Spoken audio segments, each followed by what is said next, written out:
And Lisa, do you want to make somebody a co-host so that they're getting? You're already co-host. I am? Okay. And I will make Bruce co-host.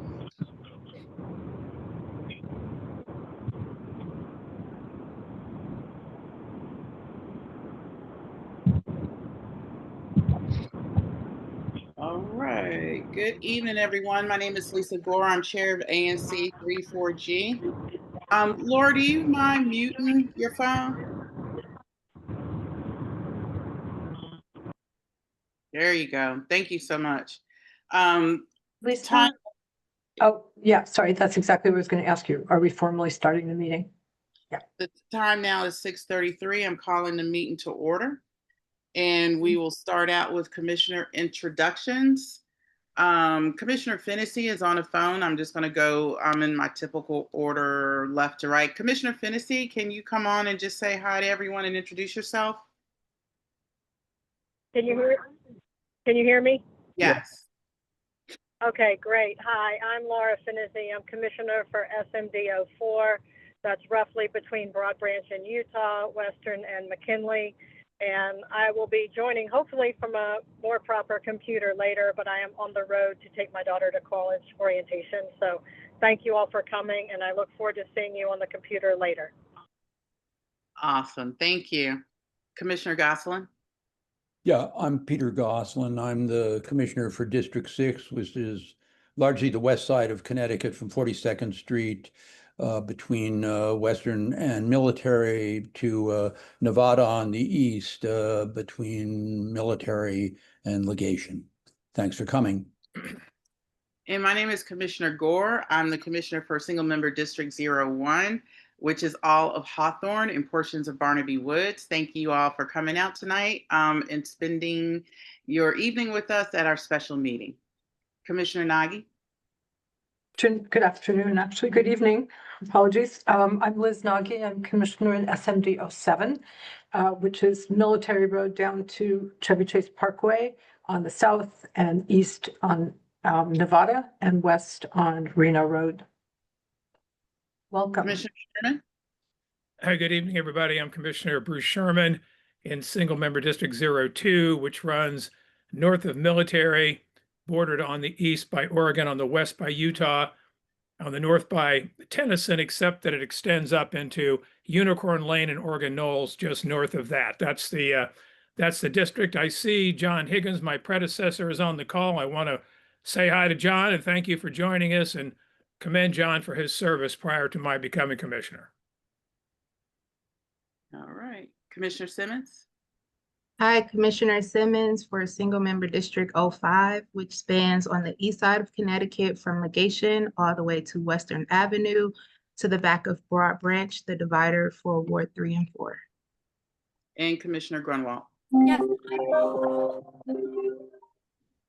Good evening. I'm Carol Grunwald. I'm with ANC 34G. My single member district is 03. And the boundaries of my district are Utah Avenue to the northeast, 27th Street to the east, Broad Branch to the south and to the west, McKinley on the north, then it jogs north and east along Nebraska where it rejoins Utah Avenue. Thank you. All right. Thank you, commissioners.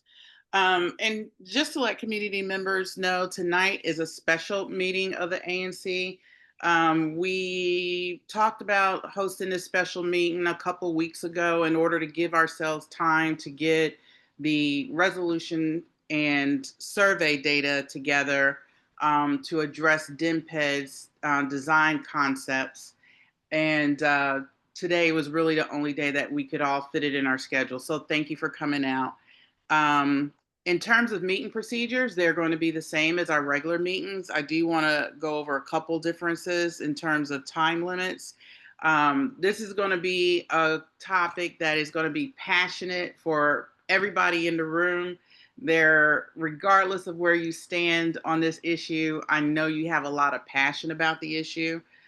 Everybody here cares about the community and they want the best for the community. And I know that's at the heart of your beliefs regarding this issue.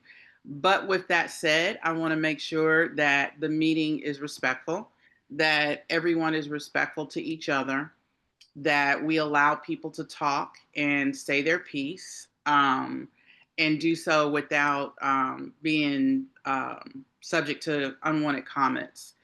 And in terms of time frame and the agenda, we're going to start out by just the overview of the DMPED process. We'll move into just the final highlight of the survey results. And then we have two resolutions. Commissioner Goslin submitted a resolution yesterday, and Commissioner Sherman submitted a resolution this afternoon. So we will discuss both of those resolutions. And if I can, I will get a link to you in the chat where you can go online. And Bruce, did you post those? Yes. Yes, Okay, you did. thank you. And you can view those resolutions. And then we're going to just allow community feedback. So I put on the agenda a 45-minute portion where the commission is just going to listen to you to give us additional feedback on those resolutions and your thoughts and your ideas in general about the issue, which is the design concepts and housing on the Civic Core. And I'm going to ask that each community member that wants to provide feedback to raise your hand. We're going to use the timer tonight. I did get that started up, and each speaker will have a minute. If we go through and everybody speaks and we have additional time and you want a second round, then we can do a second round, but we're going to call time at 45 minutes. So please keep that in mind. Please keep your comments to a minute so that you're respectful to the other members of the community that want to make comments. And then we'll have a discussion and possible vote by the commission. I've given us a little bit more time. I don't know if we'll need the whole 90 minutes to discuss the two resolutions and take a vote, but I did give us substantial time to do so. And commissioners, I asked the same thing from you. We'll do like 2-minute rounds, and I would like for each commissioner to go once before you go twice so that we could get to everyone's opinions and everyone's discussion. So with that said, we will get started. And in terms of the DMPED RFP process, DMPED issued a RFP for the Civic Core site, and it was for basically redevelopment of the community center and library with the addition of housing on that site. In that process, they got 8 proposals. Various developers submitted proposals, and we got to see some of that proposal information at a disposition hearing that DMPED recently held. It was an all-day event at the Chevy Chase Community Center. They did a morning session and an afternoon session. And part of that was a process where community members could just kind of walk through and talk to the development teams about their proposals. DMPED, as normal, had a comment period. The ANC, and the comment period was 60 days as opposed to the normal 30 days. They did extend the comment period for the community and make it a little bit longer. And in addition to that, the ANC requested an additional extension of time because we had a lot of discussion around the survey initially. We did agree to do the survey, and we wanted time to field the survey and get the results in. So we asked for an extension, and DMPED gave us an extension until July 10th. So that's why we're here today to talk about the results and more importantly, the resolution, and to get that into DMPED in a timely manner. I'm going to turn this next section over to Bruce Corinthia and Peter Goslin, who worked on the survey and was part of the survey working group of commissioners, to give a high-level overview of the survey results. So the community knows. We posted that broadly in the listserv on Chevy Chase Chatter, our Facebook, so that everyone could see the data itself, but just to give them a high-level overview of what came in. You're on mute, Peter. Could I suggest that Bruce start by just reassuring people about the adjustments we made? I think that has continued to be a concern, and you might want to just speak to that issue. Sure, I can do that. Also, if it pleases the commission and the community, I can go quickly through, not speed through, but move at a decent pace, the overview of the results, if that would be helpful as a grounding for everybody. Does that make sense, commissioners? Yeah. We could share that, whatever. I'm fine with that. Go ahead. Right. Okay. So we had, again, a very robust response by the community.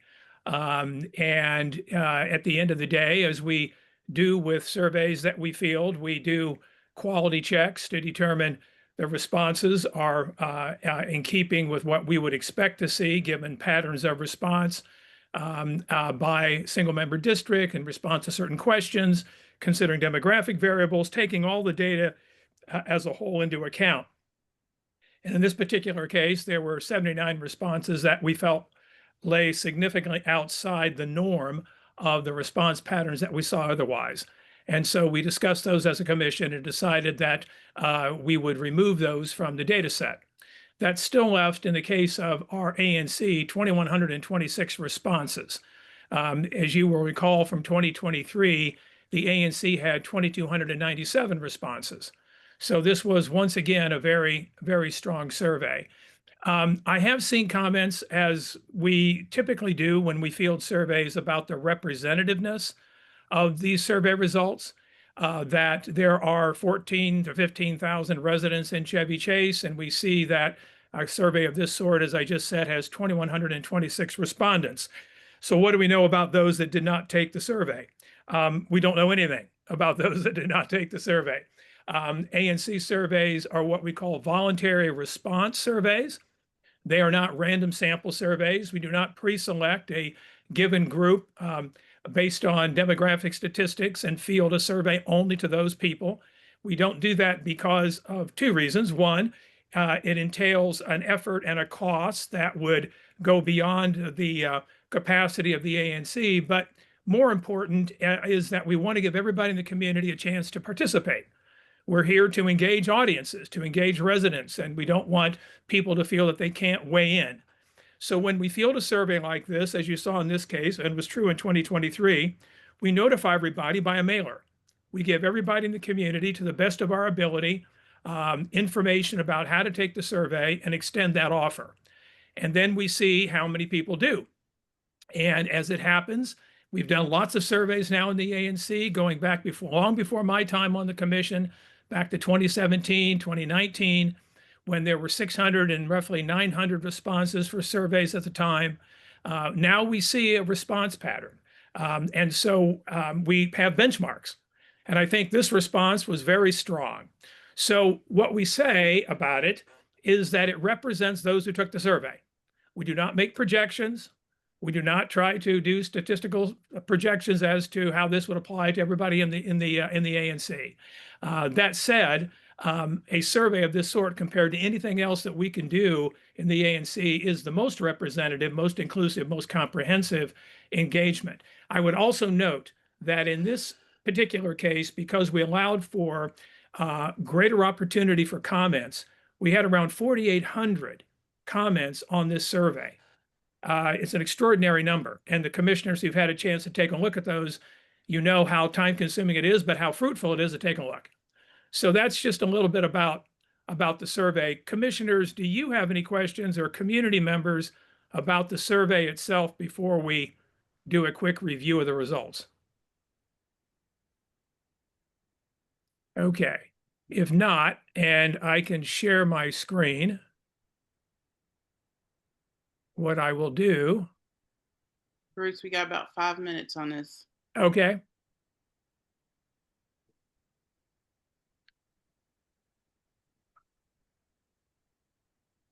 Hang on a second.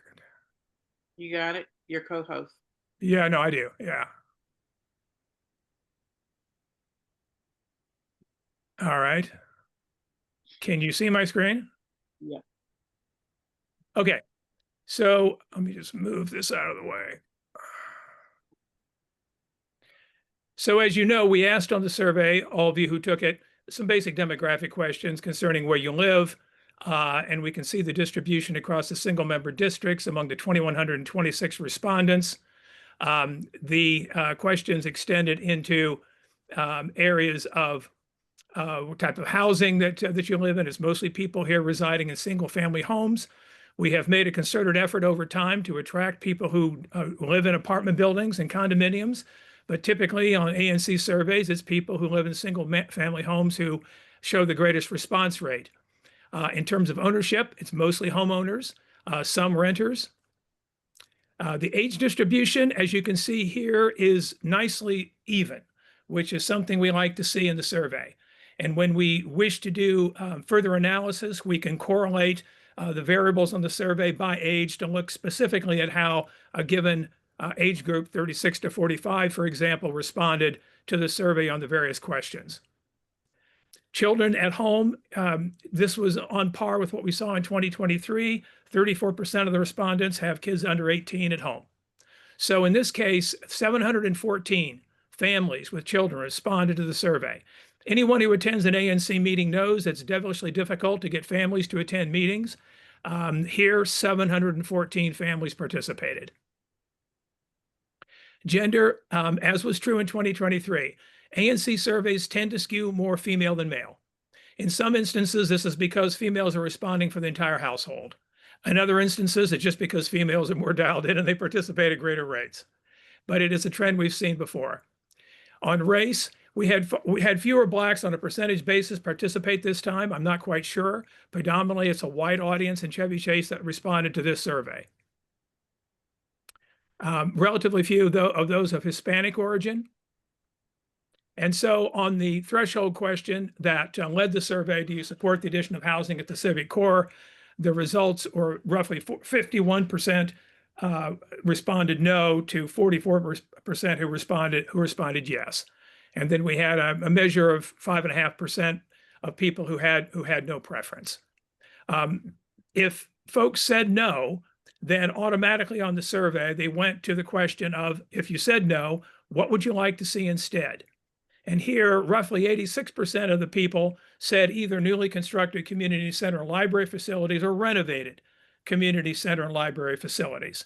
So that was the large preference. Now, it happens that on this question and on the preceding question, we began to take comments. I do not have the comments on this slide because they're voluminous. These are just the top line results. But there are many, many comments here embedded in the survey that you'll see at the ANC website because we included all the comments unedited in the reports that we posted at the website. I can continue on, commissioners. Commissioner Gore, what would be your preference? I know we just had 5 minutes. That kind of gives people the That's top why I want line. you to do the whole 10 with the results, but Yeah. I think that is, pretty high level. Do you want to show them the last question on the development preferences? I can do that on some of these. I could probably very quickly kind of go through some of the basics here in terms of the library, how people would wish to have it structured. Okay.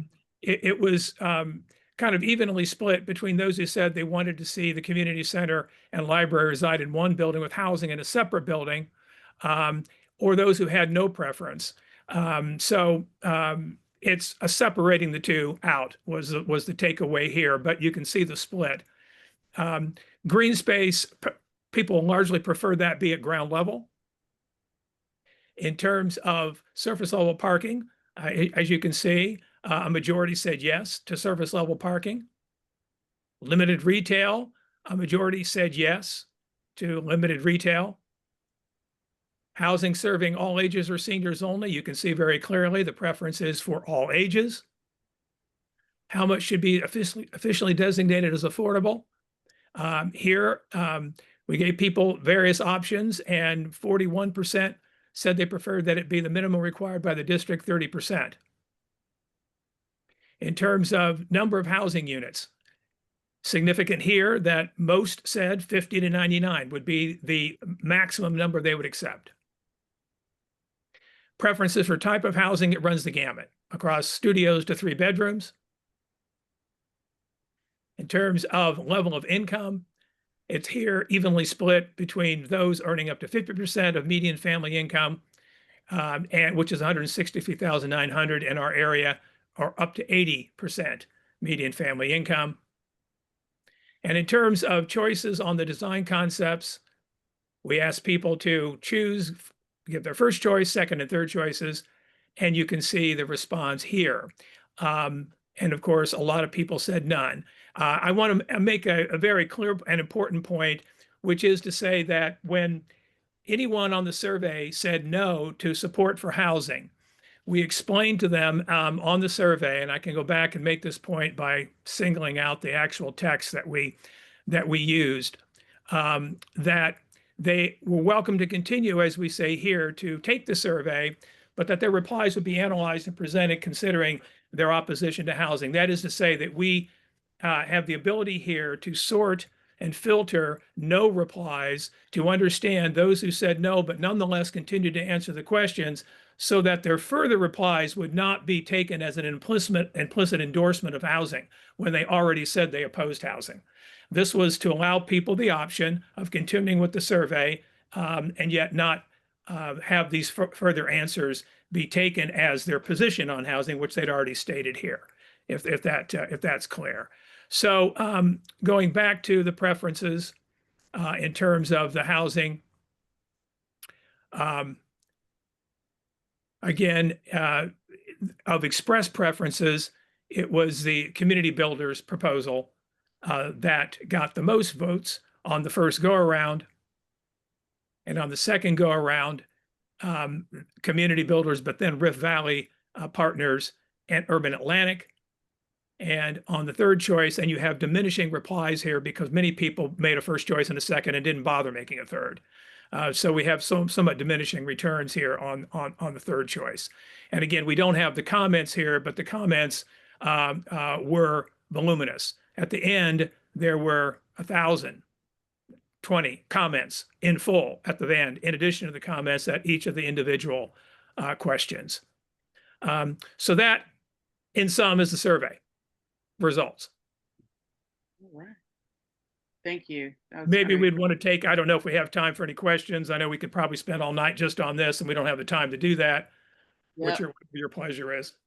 You're right, we really don't. I wanted to get into the meat and potatoes of it, but we've been trying to answer questions in the chat, and I believe there was one where Carol had posted.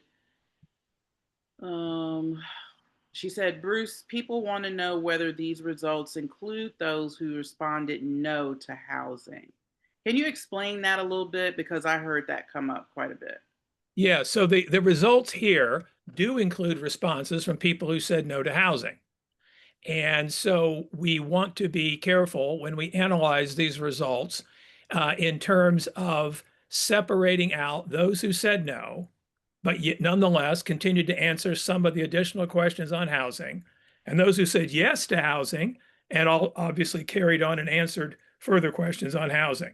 This particular report does not filter by those who first said no to only show their responses. We could do that separate report, and I can generate that both for the commission and the community. Commissioner Nagy?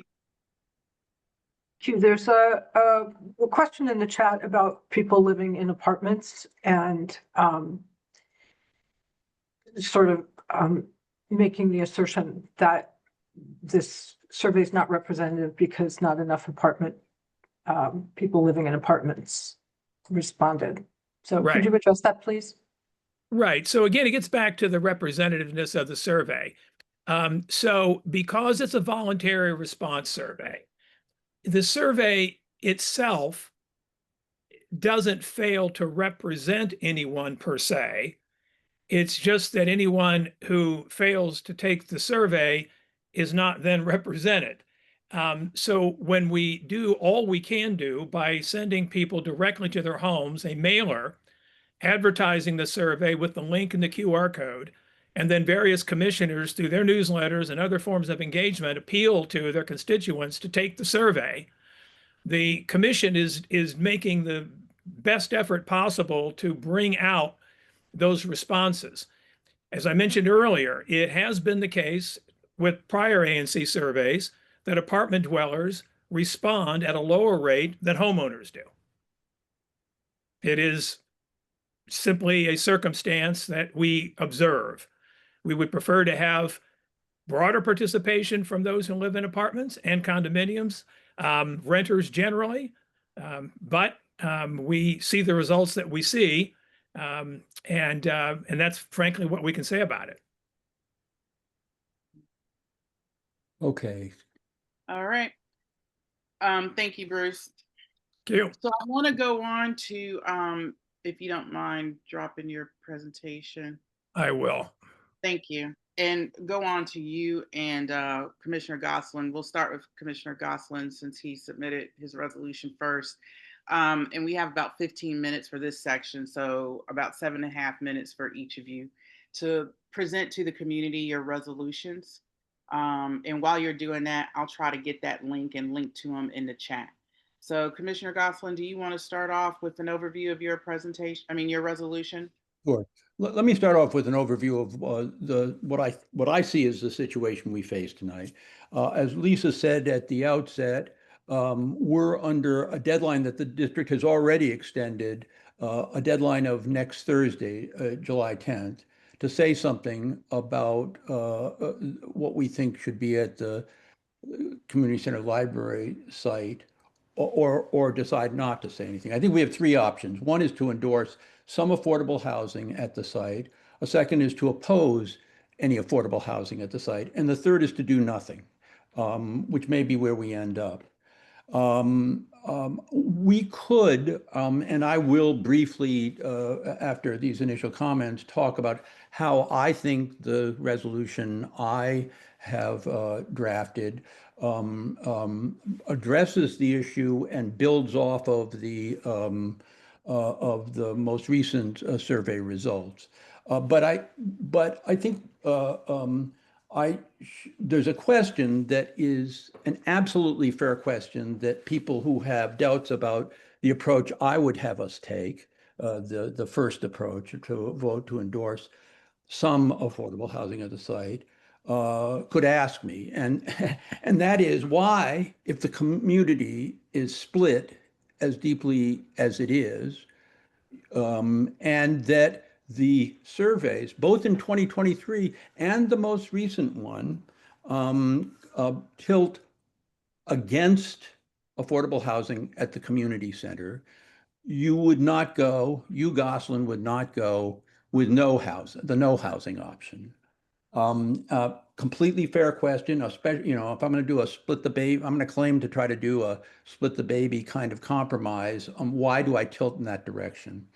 And why do I think the commission should too?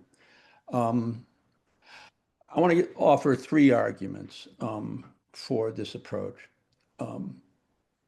First, once you set aside all the appeals to that we somehow have to make amends for historical wrongs, that this community has some fathomlessly deep debt that it owes. The fact is that we are an affluent community. We have the resources to do some, emphasis on the word some good. We've been asked to do some affordable housing good by the district. And I'd submit that rather than saying, well, we're willing to do good, but we don't want to do it now, and we don't want to do it where you are asking us to do it, we should be prepared to say, okay, we're willing to do some affordable housing good, and we'll consider it at the place you've asked us to consider it. Again, we'll do some affordable housing good. The second argument has to do with the community center and library themselves. We need new ones, and I submit that anybody who argues that the current buildings are just fine hasn't been in them recently. But there are some political realities here. No city official has said we won't get our new community center or library if we don't accept housing. But And many of the people who argue that we should vote to do no housing have said there won't be any cost. And you may be right, but I think a more politically realistic argument is that we need to be open to the idea of some housing at the site to get what this community really needs, which is new facilities there. And the third is argument, and the one that in some sense is the softest, is communities' reputations in cities count. I think we are broadly a liberal community, one that wants to see a humane society that serves those who have less than us. And that if we say no, we will pay consequences broader than the immediate political loss of a new community center and a new library over the years. And for that reason alone, for that reason too, I think we ought to endorse some affordable housing. To my just Commissioner Gosselin, you have about 2 minutes. Can you go over your recommendations for the? just briefly, the recommendations are that we ask the city to go back, that none of the 8 proposals that we have before us is appropriate for that site, and that we ask the city to go back to the drawing board and come back with proposals that both reduce the number of units at the site, elevate the role that the 2 public facilities play, and address the clear, particularly the high majority responses that appear in both of our surveys, 23 and 25, that there be ground level green and open space and recreational facilities, that there be some limited retail, that the housing serve all ages and not, as many of the proposals now do, serve just some. And one that I think is going to be very difficult for the city, but I think would go a long way towards winning community approval, that it find another means, for instance, by community land trust, than surplusing the land and declaring it not necessary for public purposes. So that's my resolution. I just tell the community that I hope that Commissioner Chair Gore has put the link in. I've taken edits from a number of the commissioners since what I posted yesterday, and there's a version 2 on our website. And with that, I proceed. Thank you. Commissioner Sherman, you'd like to introduce your resolution? Thank you very much. So my resolution would call on DEMPED to abandon its plans for housing at the Civic Core. And the reason at the first level is very straightforward. We have endeavored as a commission in a fairly massive way in 2023 in the survey then, and just now in the survey in 2025, to ascertain the community's views on the matter.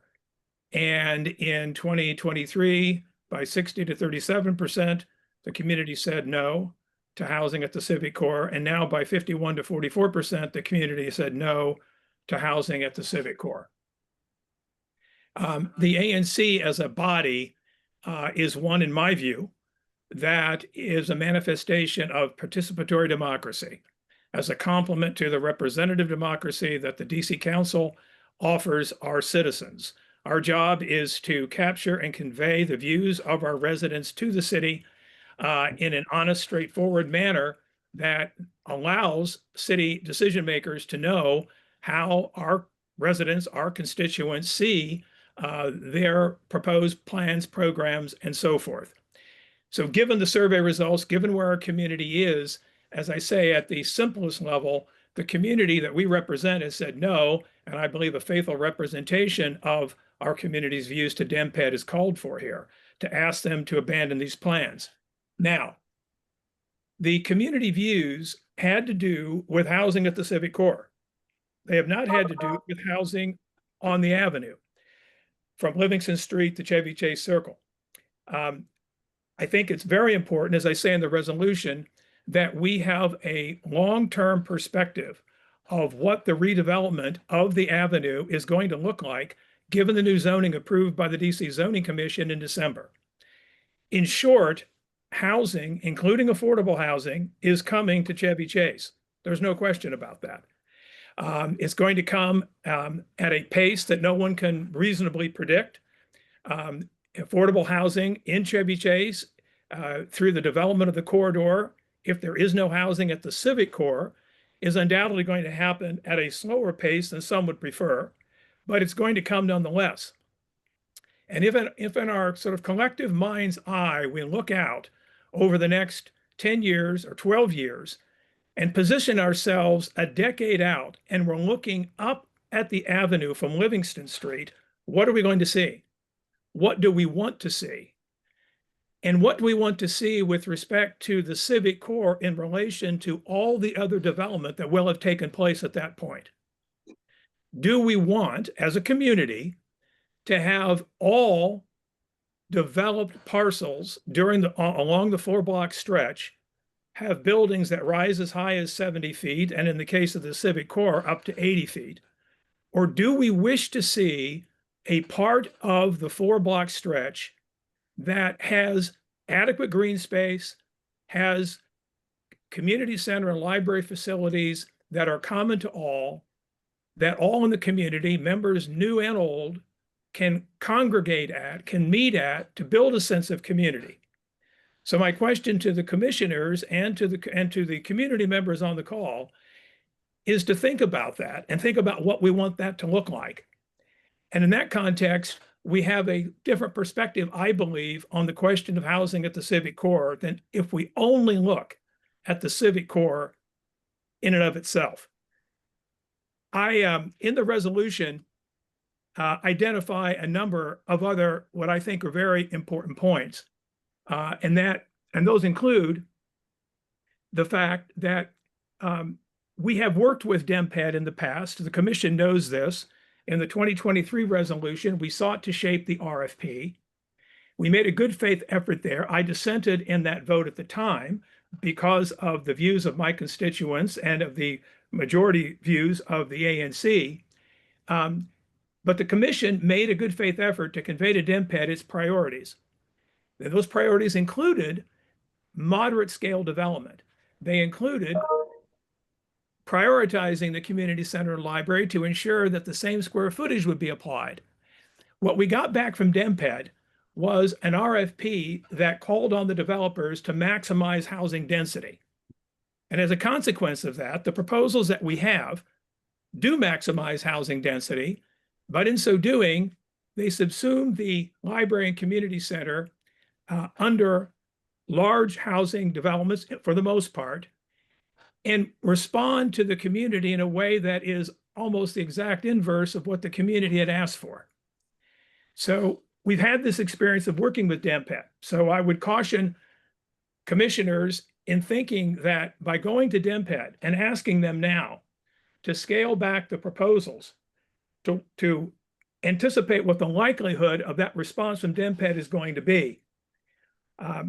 I also think that the city, the district, has been remiss in not addressing some of the inevitable impacts of significantly increased density at the Civic core. Those include local school capacity, notably at Lafayette, but also at Deal and Jackson Reed. Adding potentially several hundred new kids to the neighborhood when there is inadequate school capacity now is short-sighted at a minimum. And I will recall that when the ANC drafted its recommendations for revisions to the comprehensive plan in 2019 and made then its first advocacy for affordable housing in Chevy Chase, it said it would be a fatal flaw if, in fact, the district did not address additional school capacity with increased development. So here we are 6 years later, and nothing has been done to do that. And nothing that we've seen from the district would do that. Ditto for parking. Only, as we know, the RFP did not mandate parking for all residents. In fact, In many instances, far more than half of the residents would not have parking. There's a likelihood that there would be spillover parking in the neighborhood that has not been addressed, and residents have responded to that. There is the concern, some of the developers have addressed, but many have not, and the district, to my knowledge, has not, with respect to social services for those in need who would be residents of any housing at the Civic Core. There are other transportation and infrastructure impacts as well that the city has not addressed.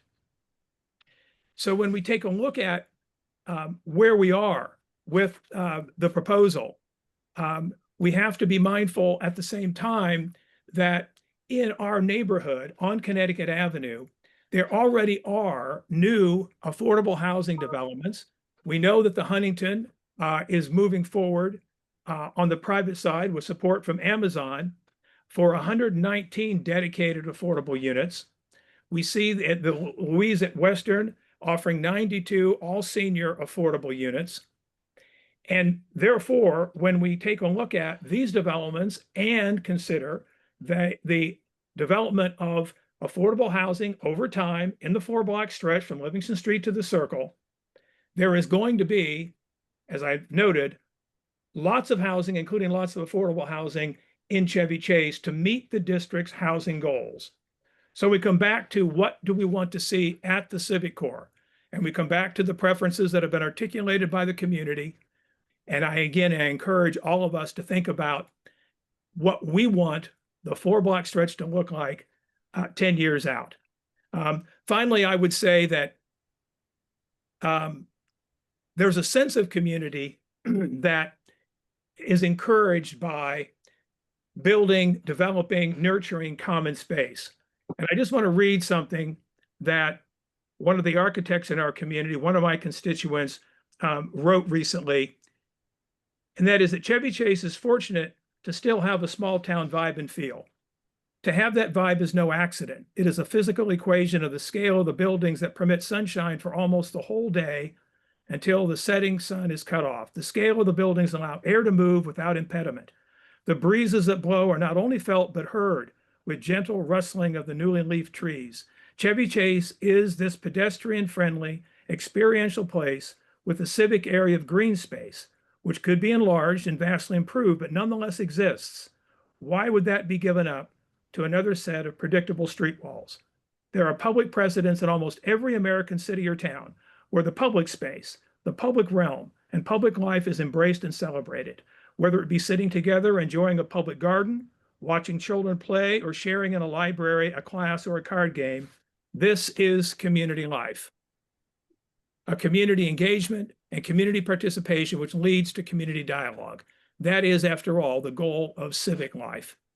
So I'm advocating that we nurture civic life by allowing the community center and library facility to be the genuine civic space that it was meant to be, has been, and could be with enhancements. So my recommendations are to call on DEMPED to abandon its housing plans for the Civic Core and to prioritize instead building new or modernizing the existing community center and library facilities while preserving and improving the site's green and open space and recreational areas.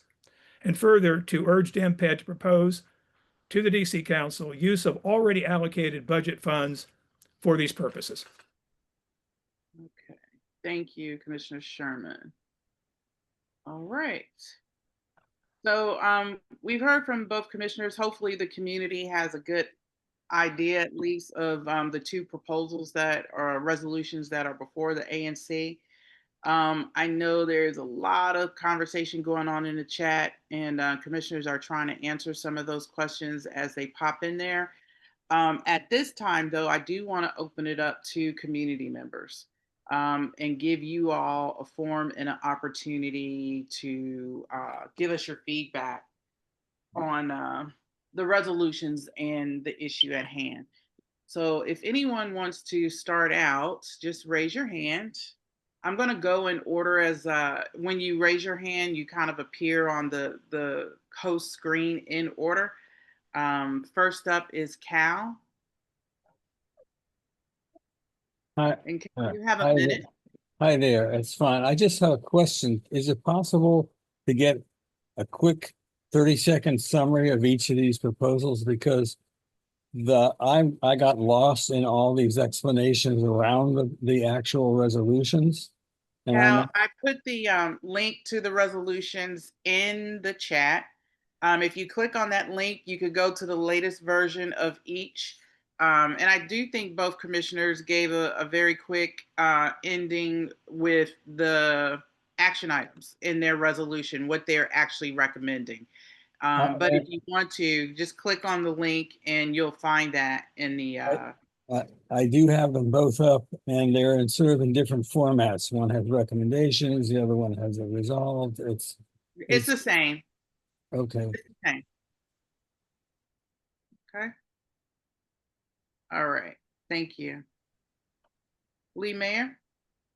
Hello, I just want to urge all commissioners to vote in favor of Bruce Sherman's resolution. Thank you. Thank you. Tom Beckman? Hi. I find it that kind of frustrating that we have a once in a lifetime opportunity, literally. I'm speaking for the district, in the 174 acres that were gifted from the federal government to DC at RFK, to do with what we will. And it's just astounding to me that apparently perhaps the majority or near majority of council members think it's just a grand idea to have a stadium and the commanders there, and we should fork over $1.1 billion as a nice gift to encourage them to come to the stadium. I mean, to come to RFK in DC. My point of view is just about the opposite. We could build thousands of affordable units there, brand new units, put in public services, social services, retail, and then if the commanders desire to be part of that, then they can pay us for the privilege of having the stadium there. And this is a once in a lifetime opportunity. Otherwise, we're going to be nickeled and dimed with development along Connecticut Avenue, along every major thoroughfare probably. And frankly, it's really kind of sad because all I see is, from a standpoint of somebody who has developed a very accurate real estate appraisal app, is that if you build an apartment You're building, going to have to wrap up. You're about 40 seconds over. Oh, okay. I think you need to consider the context and bring it up in the proposals that, gee whiz, the main reason we don't want it here is that you have this opportunity to put thousands of affordable units over near where the people live and that need the services and need the affordable housing primarily. And it's right on a metro line. There's no metro line here. I mean, there's countless reasons. And then Okay.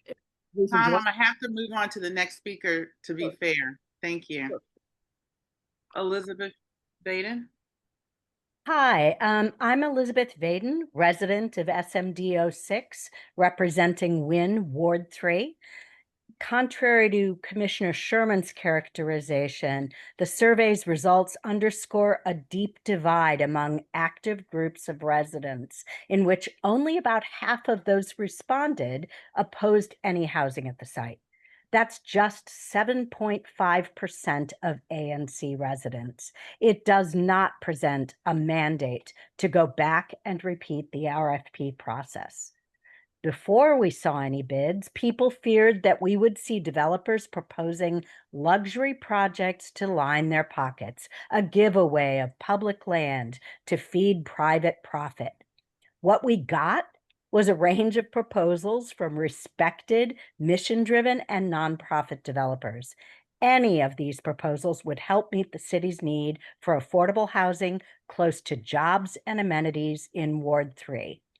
I urge the Commission to provide the feedback on features of the bids that DEMP had requested, allowing our community to weigh in before a selection is made. Thank you. Thank you.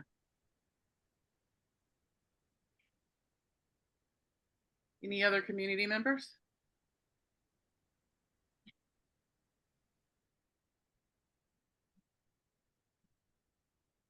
Christina, please raise your hand in the Zoom. Cheryl Barnes. Hi, good evening. Rather than go back and forth about how the survey doesn't represent 3,4G, once again, because it seems like every time the message from 3,4G taxpayers is clear on these surveys, there's a great effort to discredit the survey response. And I don't think the community can take that again. I'm just to be disregarded again and again after each survey, to hear all the work that everybody has put into this just explained away as meaningless is really troubling. That's all. I think it's not productive at all to say that it is not representative of the community. The survey is representative of the community members who care. And perhaps the rest don't care or don't have the foggiest idea of what's going on. I don't know. But the fact is, if the ANC doesn't represent their constituents this time around, then there's no hope for any kind of progression. Thank you. Carolyn Cook.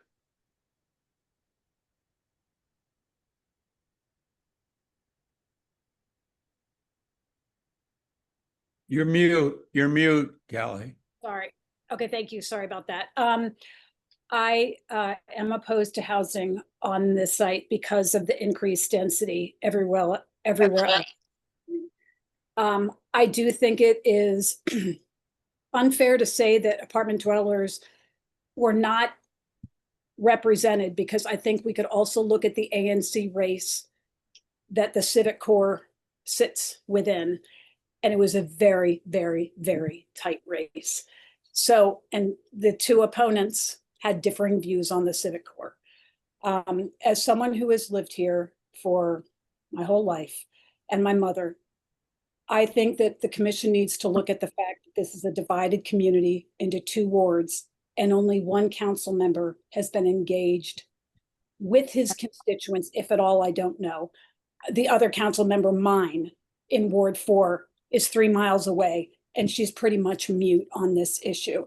And I think that this is pretty good survey results, considering Ward 4 residents really don't have representation on this issue. And I think that that is really needs to be fairly looked at by the ANC. For those of us who live in Ward 3, technically all of our lives, or for many years until 20 years ago, and now don't. Thank you very much, Commission, for having this meeting tonight and taking the public's feedback.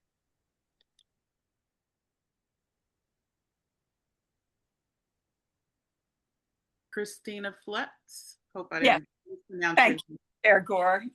I'm a resident of ANC SMD 03, and I urge all commissioners to support Commissioner Sherman's resolution, because I think it is the only one that accurately reflects the views of the community as reflected in the two surveys, which, as he noted, have had both very substantial participation. And therefore, it is the only resolution that is consistent with the ANC's role as set forth in the ANC statute, which is simply, again, as he said, to be the voice of the community, not to make policy, not to assess political realities, but to learn and report to the mayor and council the views of the community. I would add one other thing, which is that the Civic Corps, as described by the architect that Commissioner Sherman quoted, with all its amenities, if it is preserved, will be a wonderful amenity for the residents of all the affordable housing that he outlined coming online in the adjacent blocks of Connecticut Avenue. So affordable housing residents will be there, and they will benefit from the Civic Corps if it is preserved as his resolution envisions. Thank you all. you.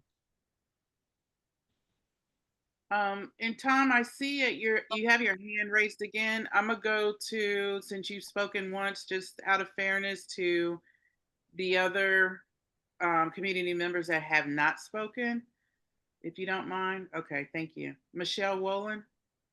Hi, I've already sent you guys several emails pointing out in Commissioner Gosselin's resolution several factual statements concerning the statistics of the voting, and particularly one combining SMD 05 and 6 that I find to be very misleading, and I hope that those will be taken out because they're not accurate and they are misleading. But secondly, you know, you keep saying there'll be no indication of immediate housing. The zoning regulations just went into the register, our commercial district, just last week, I believe it was. So, you know, I am certain, you know, there were, I believe, 3 property owners who asked for the upzoning. Pro-housing people have strongly pushed for this upzoning. There will almost certainly be buildings that are sold or redeveloped. And at the very least, and as opposed to saying there's no immediate thing, why not just pause? I mean, I would prefer you do Commissioner Sherman's resolution, but you could just pause this and just wait and see, give it a year, see if we get any other proposals.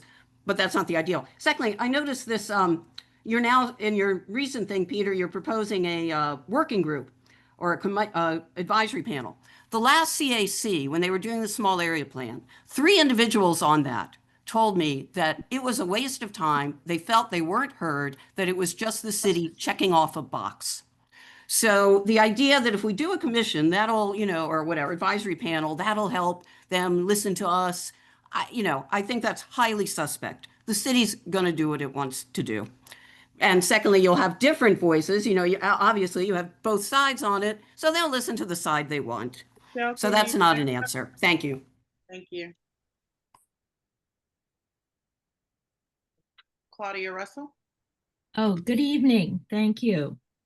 I am wondering why we would be going back to DEMPED when they knew this was contentious. They knew we wanted to look at different housing amounts, and yet they said to maximize housing on the site. They made it very clear.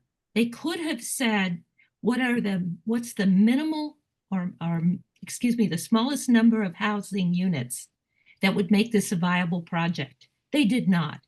Why would anyone go back and ask them to change something that they have repeatedly said the way they're going to do it, which is maximizing the site?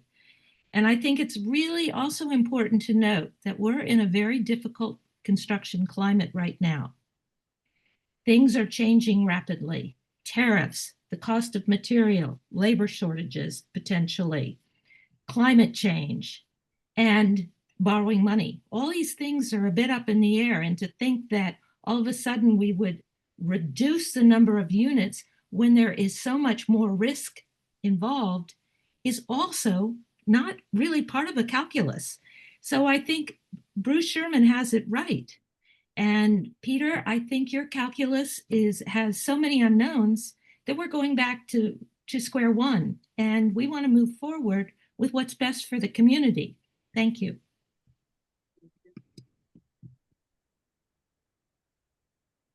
Okay.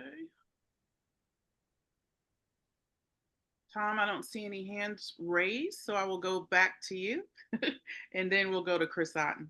You know, the proposed apartment building will inflict serious damage on our lovely community and sanctuary while communicating a meaningless political gesture by providing affordable housing to a handful of needy DC residents. In other words, it's like this is almost a political exercise of certain bent of mind that we've got to have at the community center. Second point is anytime you build an 8-story apartment building, the housing, especially without adequate parking, I can almost guarantee you there'll be up to 5% decline in property values starting next door to the apartment building and proceeding several blocks away down to 1%. and it'll primarily due to the incredibly extra 100 cars trying to park. And I already did the estimates at 5333 Connecticut Avenue, the big box there, the white box, and the traffic did parking did end up rolling down down Canal Street all the way down to Nevada. Third point, if we have to endure this, let's insist that we apply Montgomery County's private public housing partnership model for a more progressive and equitable approach to the building. Namely, we would charge a fair market rent for the 1.7 acres of public land, and we'd collect 15 to 25% of the rents from the subsidized units to offset the inflated rents and subsidies received by the developers. And I'm not saying they're inflated because of the developers, but because of the way DC has managed to price the housing choice vouchers so they're above the fair market value of the rents. And so, and my dream state would be that the returns from that would be coming back to the people who are paying the property taxes, but that's a dream state. Okay, I just thought that was a suggestion that fine, if we have to put something there, let's get something reasonable out of it. That's what I'm saying. Thank you, Tom. Chris Otten. Good evening, commissioners. Can you hear me? Yeah.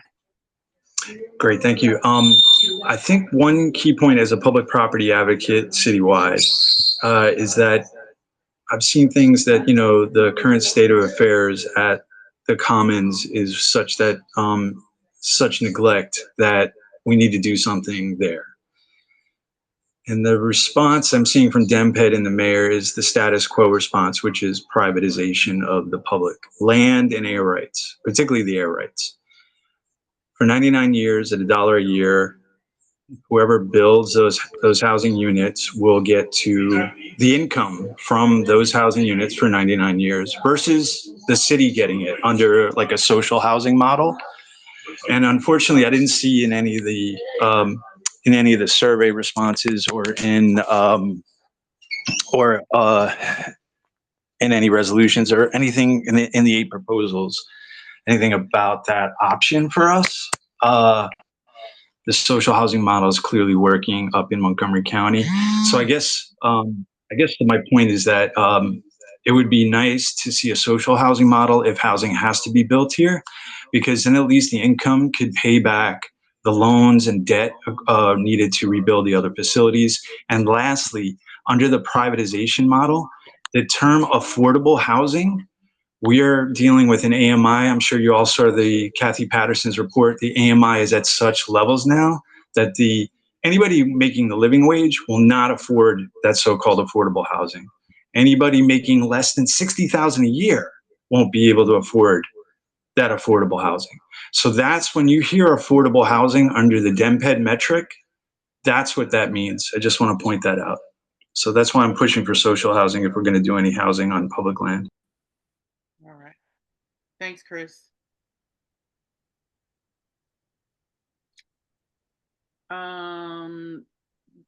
Deborah Carliner, you're on mute. Unmute. You're on mute. There we go. She's here sitting here with me, and my name is Robert Remus, and we're using her computer, and we live in the 3700 block of Northampton Street. So there aren't many people that live closer than we do, or who would perhaps have more impact than we. And I want to say that both of us strongly believe that affordable housing is a moral, ethical, political necessity. It would be wrong. It would be wrong to turn this down. It is our obligation as human beings and as citizens of this city, as very privileged citizens, to have affordable housing at this spot. And I am, how can I put it? I know I'm not supposed to be personal, but I'm disappointed in people who do not recognize that moral, ethical responsibility of such highly privileged people.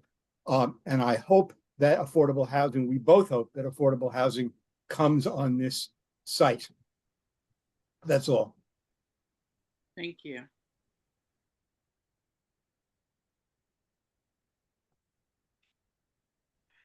Any other comments from community members?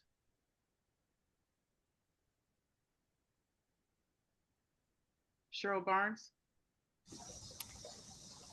Yes, just in response to that last comment, I think that it's very likely that you will not find anyone in our whole community who is against more housing in our community, especially the type of social model that Chris Otten was talking about, because it doesn't discriminate against very low income earners.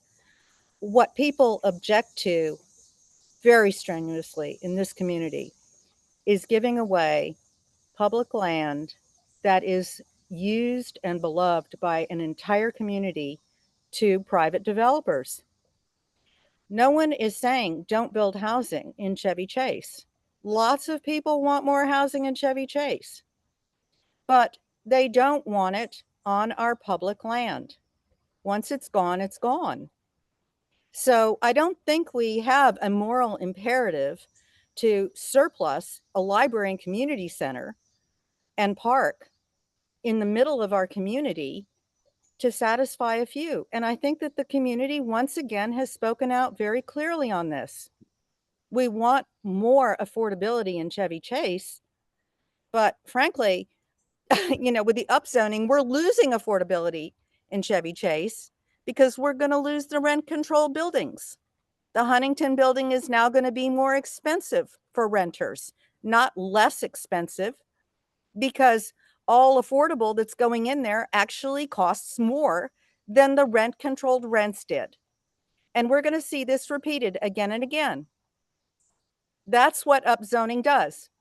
It kills the rent controlled low rents that workforce can actually afford and doesn't discriminate against any wage level.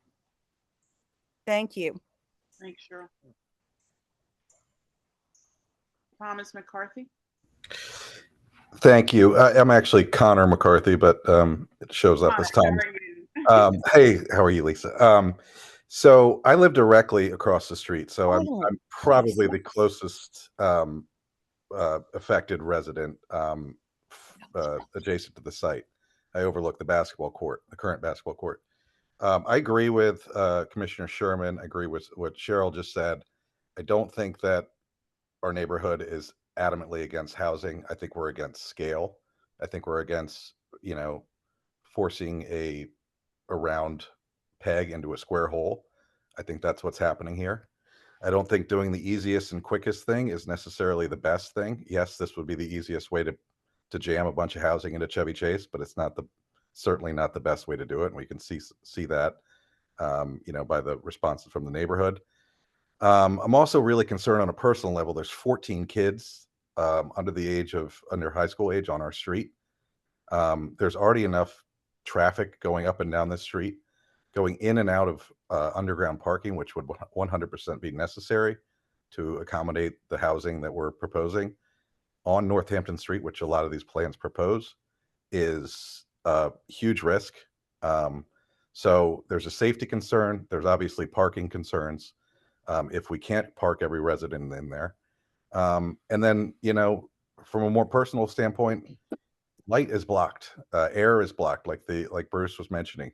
There's, we will no longer get light on our house during the afternoon. So there's some people that feel the more personal effects, which, in the grand scheme of things, yes, we all want housing, everyone deserves it. But there are people that are affected that don't seem to really have a voice.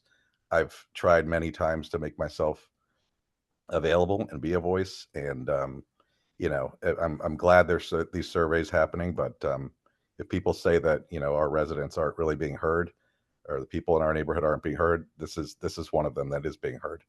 And I can account for most neighbors on my street. The scale is the biggest concern, and we're very concerned. That's it. Mary Rouse? Hi, can you hear me? Yes. Thank you. I wanted to just talk about respecting the ANC. Bruce Sherman's resolution, which I support, talks about how the ANC told the city what it was looking for, and the city turned around and completely ignored it. And I think this ANC should stand up for itself and for this community and show by example that DEMPED can't roll over us, can't railroad us, and can't ignore us. You 7 commissioners are there because we elected you, and we want you to speak for us, those who came in the majority here. And you want to emphasize to DEMPED that when you speak, when the ANC speaks, it should listen. It should listen. That's what you're there for. So what the ANC is supposed to be doing is representing the citizens' voices to the city government. And so when the city government ignores what the citizens say, there are consequences. And I hope that the commissioners will unite around Bruce Sherman's resolution, because that's the only way to get respect for this ANC in this community. Thank you. Thank you.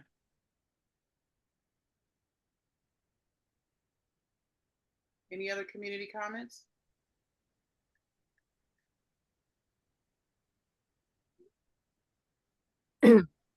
Yeah. Lisa? Yes. Hi, it's Jamie. Oh, I'm sorry. Jamie Butler. That's all right. I was looking and didn't see. So thank you so much for calling me out. Go on, No, Jamie. it's all right. I just decided at this moment to make a comment. I'm confused about why we are vetting this again. We have a second survey that was done. We have data from that. And I appreciate that you are allowing community members to talk like we are right now. That's terrific. But I don't understand how you're going to use this information, since all of you commissioners have plenty of data already. So by counting up how many people here are pro housing at the site, how many are against housing at the site, in my mind, should not carry great weight.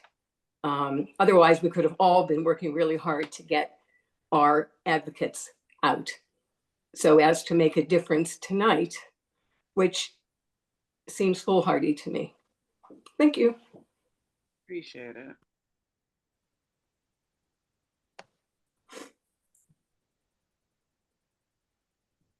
Hedja? Yeah, I'm in full support of Bruce Sherman resolution. It makes sense, complete. And also, if ANC is the voice of the community, I'm also not sure why we having this discussion, why you have to vote if you really represent this community. It's simple. The community voted twice, majority won twice. What is there to talk anymore? Thank you. Thank you. Elizabeth McPike? Thank you, Lisa. Can you hear me? Yes. I just want to say basically what I just tried to type into the chat. I have a number of friends who live in modestly priced apartments along Connecticut Avenue, including friends with children. And these are very modest buildings. They don't have rooftop terraces or whatever. They don't have dog parks or whatever. And you know what they want? They want to be able to get out of those apartments. They want places that allow them to take their children out. They want open public community spaces. They want a revitalized library and community center and lots of green space and play areas where their children can run and romp and tumble around. They do not have that in their apartment buildings. These are not fancy buildings. They have no green space behind them. They have nothing. So I would ask for those of you who care about people who live in these apartments, care about them and their children, please don't let them down. They need community space. They need open green space. Their kids need it. Thank you. Thank you.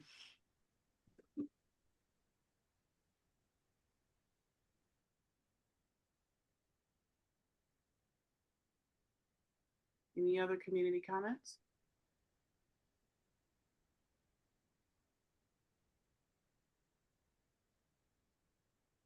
Lisa, it's Carolyn Cook. I can't raise my hand. Okay, go ahead, Callie. Thank you. I just want to add that as someone who was the unfortunate, and I will say victim of a matter of right development next to our house, my mother and I have lived in total darkness with a house that should never have been built next door to us, that the city allowed, and they allowed a third party evaluator to come in and approve it. And when I approached the new zoning administrator to even take a look, to come out and look so that she would be informed about what happened under the former, she said, "Oh, I know, there are real problems that happened underneath him and we'll be investigating that." And I just want to say that it's really sad, but when greed is at the forefront, which will be all these developers, it is very clear if you came next door to our house to look at the monstrosity. It looks like a cruise ship. We have no view. We're completely cut off from our block. It's freezing in the winter because our house gets no sunlight. Ice doesn't melt from our sidewalks, so my mom doesn't go out in the winter. We don't even have sidewalks in this neighborhood. So I guess I just approach this from a very different position, that having been stung by a developer, he did everything that he could have done and more. I just would really caution the community that I think once this is gone, and those that were thinking we needed to do this, we need to do this, even when we've given up 75% probably already to housing, just take it from someone who has experienced this. You'll never get it back, and Chevy Chase will be gone. Thank you. Thank you.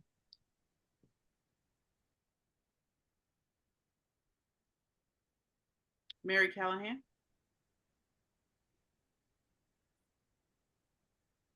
Hi, Lisa and other commissioners. Can you hear me? Yeah. Okay. I just want to emphasize that I think community space is extremely important. We've got a community that is already divided into two wards.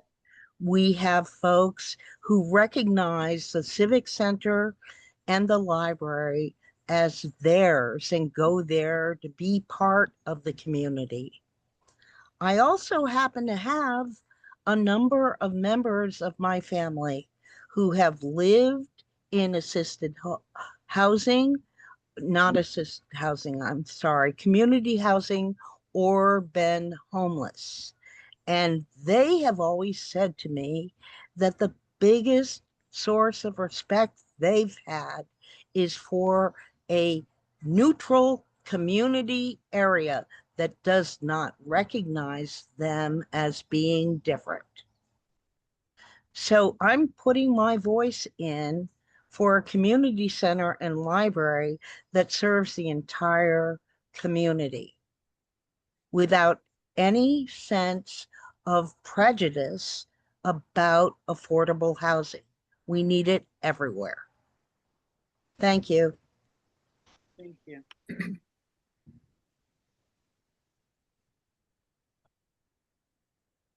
Tom? Yeah, there's one other point. It's the amazing shrinking community center and library. On all 8 proposals, it was the new proposed square footage was 10 to, I think it was 10 to 15 or 20% less than the current.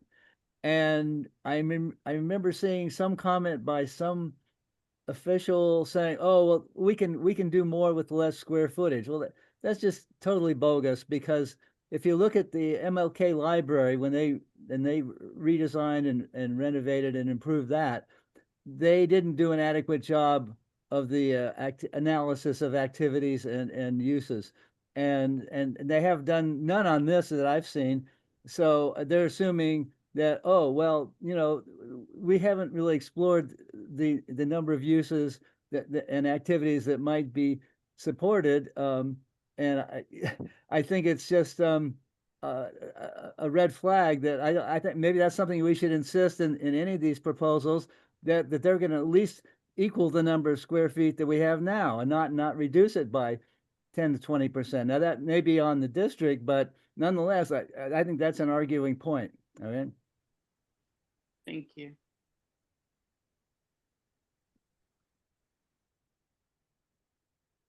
Any other community comments?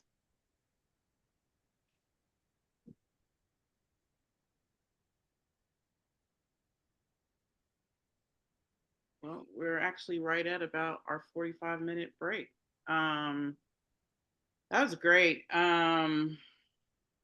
I will move on now to commissioner comments, and just thanks to all the community members that spoke up. One thing I will say, first of all, this has been a great meeting. It has been so respectful, and I greatly, greatly appreciate that, because I know how deeply passionate a lot of you guys are.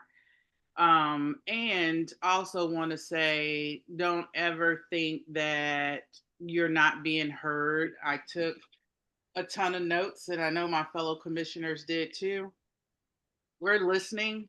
And I've said this before at ANC meetings, it's not over until it's over. So thank you for sharing your opinion and your views. And I will address some of the comments that were made, because I think there's some things that, we could clear up. But we'll start off. Commissioner Gosselin, you have your hand raised. Yeah. I'd like to address a few of the particular comments that people have made. To Connor McCarthy, for starters, the issue of scale. I think both resolutions, both versions, some housing and no housing, mine and Bruce's, recognize the scale problem. And that's why I've said in this draft resolution, I've said on posts that I think that we ended up with too much housing and too little open space, green space, and public facilities. So whichever resolution goes, we're very sensitive to the scale issue. A couple points about the other housing. As in taking edits from Laura, Commissioner Finizzi, and Lisa, Commissioner Gore, and Commissioner Simons, Corinthia, I've added mention of both the new listener affordable housing facility, the 93 units for seniors, just off at Livingston and Western Avenue. I've also added the Huntington, but I'd ask you to reflect on some of the comments. Cheryl Barnes is among them, about the Huntington.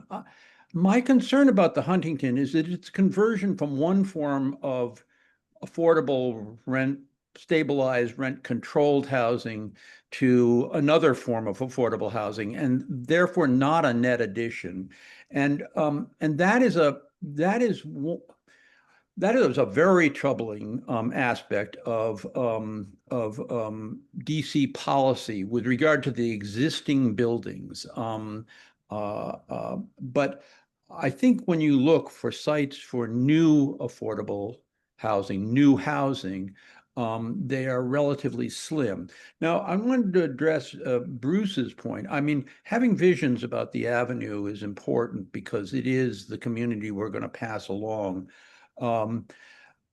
I would just say that and it may be the case that we end up with substantial building along the avenue. But one of the things people should realize is that the zoning prior to the most immediate change allowed on average another story or so on all the buildings along Connecticut Avenue. And we haven't seen new construction beyond Military Road in more than a half century. So it's an open question whether the rough addition of another story, which is what the upzoning does for the rest of Connecticut Avenue, is going to produce any new buildings. And then within those new buildings, affordable housing will only be a very small part.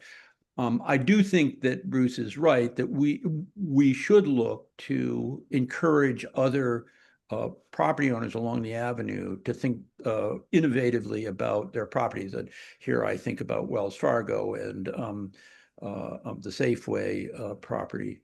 But the notion that yes, of course, there's going to be more affordable housing depends on there being new buildings, and I'm not sure that's going to happen. And to Chris Otten's point about social housing, I'd just say that in the resolution as it's been, as the version 2, taking edits from Laura, Lisa, and Corinthia, I've noted that in our 2023 survey, there was just an overwhelming opposition to surplusing. And it's in there. It's a 62% to 29%. The way I've phrased this is, in recasting its proposal for the site, we asked the district to pay special attention to the following survey results from 2023 and 2025. And the first one on the list is this opposition to surplusing. The problem is that we do not have a structure right now, an infrastructure for doing social housing. I think if this, as I predict, is going to happen here, that whatever we say, this project is going to grind to a halt because of what the Trump administration is doing to support permanent supportive housing subsidies.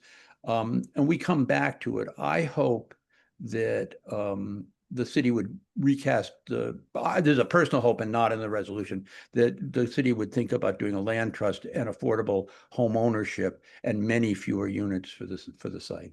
So addressing just a few of the comments. Thank you. Commissioner Nagy. Thank you. I find myself agreeing with Commissioner Gosselin about the city's housing policy being shambolic, let's say. I'll put that word in. I don't, however, agree about the Huntington, and I know quite a lot about it because it's not only in my SMD, but I spoke with the developer. I spent quite a lot of time trying to understand what was happening at the Huntington, and the Huntington could have been bought by a market rate developer. In fact, it was out on the market for a long time, and it wasn't. It was bought by an affordable housing developer that reached out, or perhaps Amazon reached out to them, I don't know. Housing Trust, and Amazon ponied up $11.5 million to help make the deal happen. It is probably true that the rents will be higher at the Huntington than they were before, but the owner of the property didn't want to continue to hold it. So that's a problem. I do think that what is problematic about DC's housing policy is that landlords can make a lot more money by having voucher tenants than they can by having tenants who aren't on vouchers. And it comes out to about $500 per apartment per month, which if you're in a 300 unit building comes out to $1.5 million extra every year. So I felt I needed to clarify that. I'm happy that there's going to be affordable housing at the Huntington. I'm sad that it's not going to be as affordable as it was before, but that's where we are. But we do have to acknowledge that it's coming online at the end of next year. So when people say, where's the affordable housing? It's coming. It's absolutely coming. And I do absolutely believe that Upper Connecticut Avenue will be developed and there will be affordable housing. We go to Commissioner Sherman, then Gosselin. So just to go back to Commissioner Gosselin's point about the likelihood that there would be development on the avenue, I will recall that he and I both made an effort with the Office of Planning to have them lower the allowable building height on the corridor, bringing it down from 70 feet to 65 or 60 feet. And the case they made consistently was that that would not be doable precisely because of the need to try to stimulate economic development and the requirement that developers would want to have a height as tall as 70 feet in order to pursue development. So I think their planning assumption is that indeed at 70 feet, it would be attractive to would-be developers. Commissioner Gosselin? Yeah. That may have been there may be their planning assumption. I mean, as I say, we're really talking about another story over what people could have built on those buildings. We'll see. I mean, it's to Commissioner Nagi's point. The question isn't that the new owner is an affordable housing developer or manager.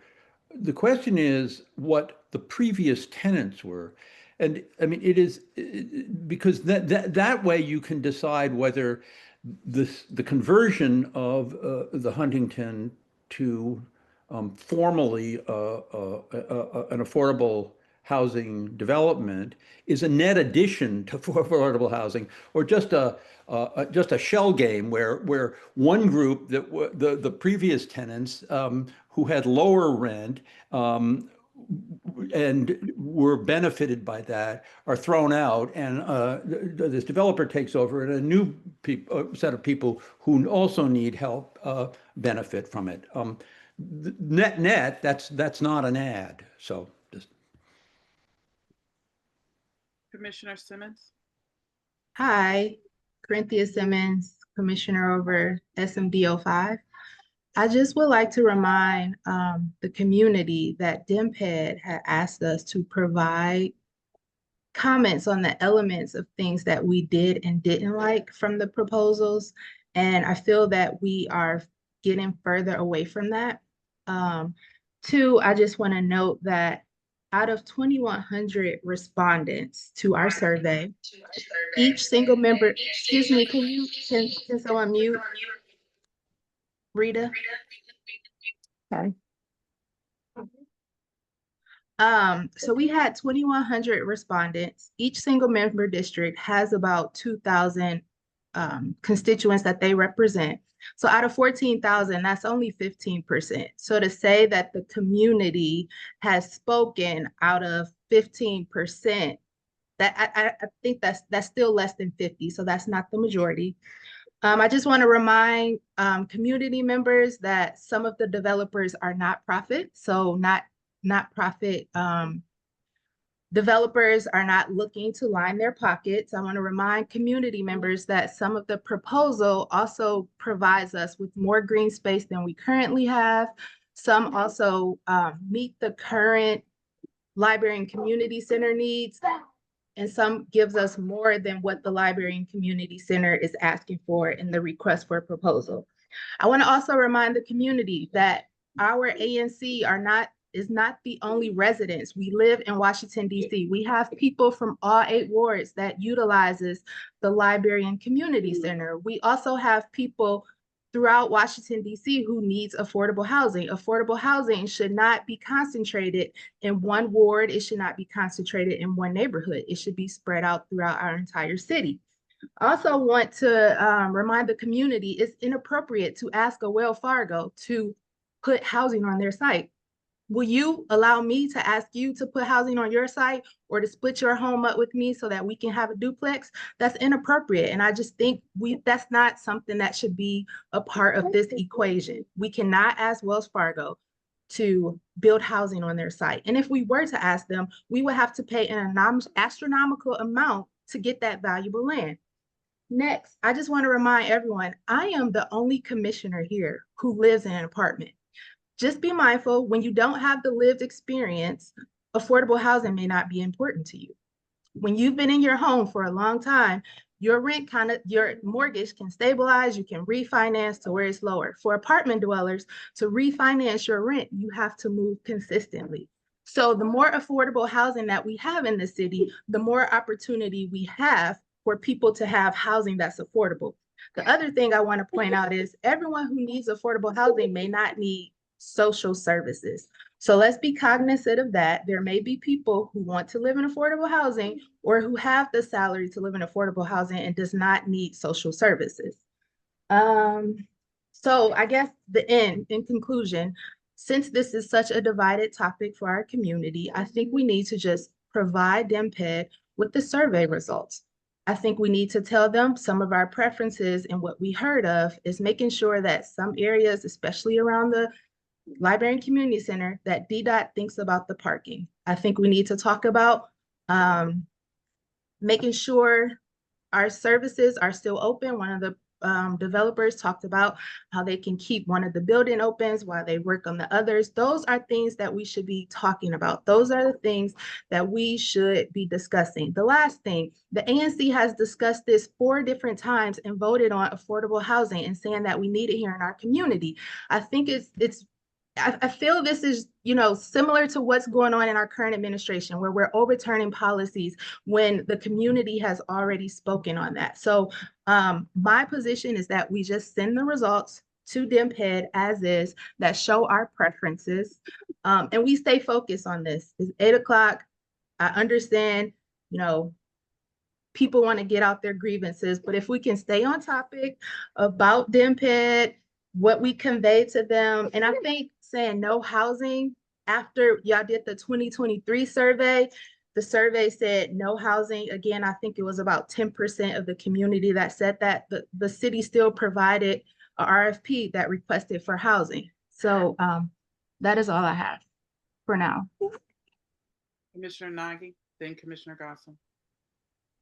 Thank you. First, to respond to Commissioner Gosselin's thing about not a net gain. The people at Huntington who lived there before American Housing bought the property have been relocated to affordable housing elsewhere while the renovation is happening. They can come back, or they could take a buyout and stay where they are in new affordable housing. So if, as Corinthia often says, this is a whole citywide thing. If you look at it from a citywide perspective, it's a gain of housing, and at least arguably a gain of housing in our neighborhood too, because a lot of those apartments will be family apartments and will house more people than lived at the Huntington before it was purchased for affordable housing. As to the point about living in apartments, I lived in an apartment. I lived in an apartment just down a little bit beyond Chevy Chase. I lived in what's now the Ellicott. So I am also a person who lived in an apartment, and I am cognizant of what it's like to live in an apartment. I didn't own an apartment, however. So, but I do own this house, and I had to leave Washington and come back to get it. So I understand all of that, but I think we need to honor what the community wants, and we're seemingly not doing that. And I would like to see us do that. Yeah, I'd just like to say, to address Corinthia's points, the resolution, the draft resolution I've written includes a fair amount about I'm afraid I heard you say, just send them the survey. And I have to say, I think that's a bad idea. I mean, we should send them a survey. We should append the survey, but I mean, we call out in this resolution, for example, under the recommendations, we say they should recast the proposal, and in doing so, pay special attention to what I just said, in addressing Chris Otten's point, the substantial opposition to surplusing. I say they should take a special notice of the the near majority favoring 50 to 99 apartments, the 72% favoring ground level green space and recreational facilities, the 54% favoring retail, some limited retail, a cafe. That, in fact, was added as a result of one of your edits. So was the parking issue. Also, the resolution addresses sort of who won the beauty contest among the eight proposals. So, I mean, I do hope you'll consider voting for this because it does convey and highlights what I think is most important for DEMPED to take about our reaction to the eight proposals.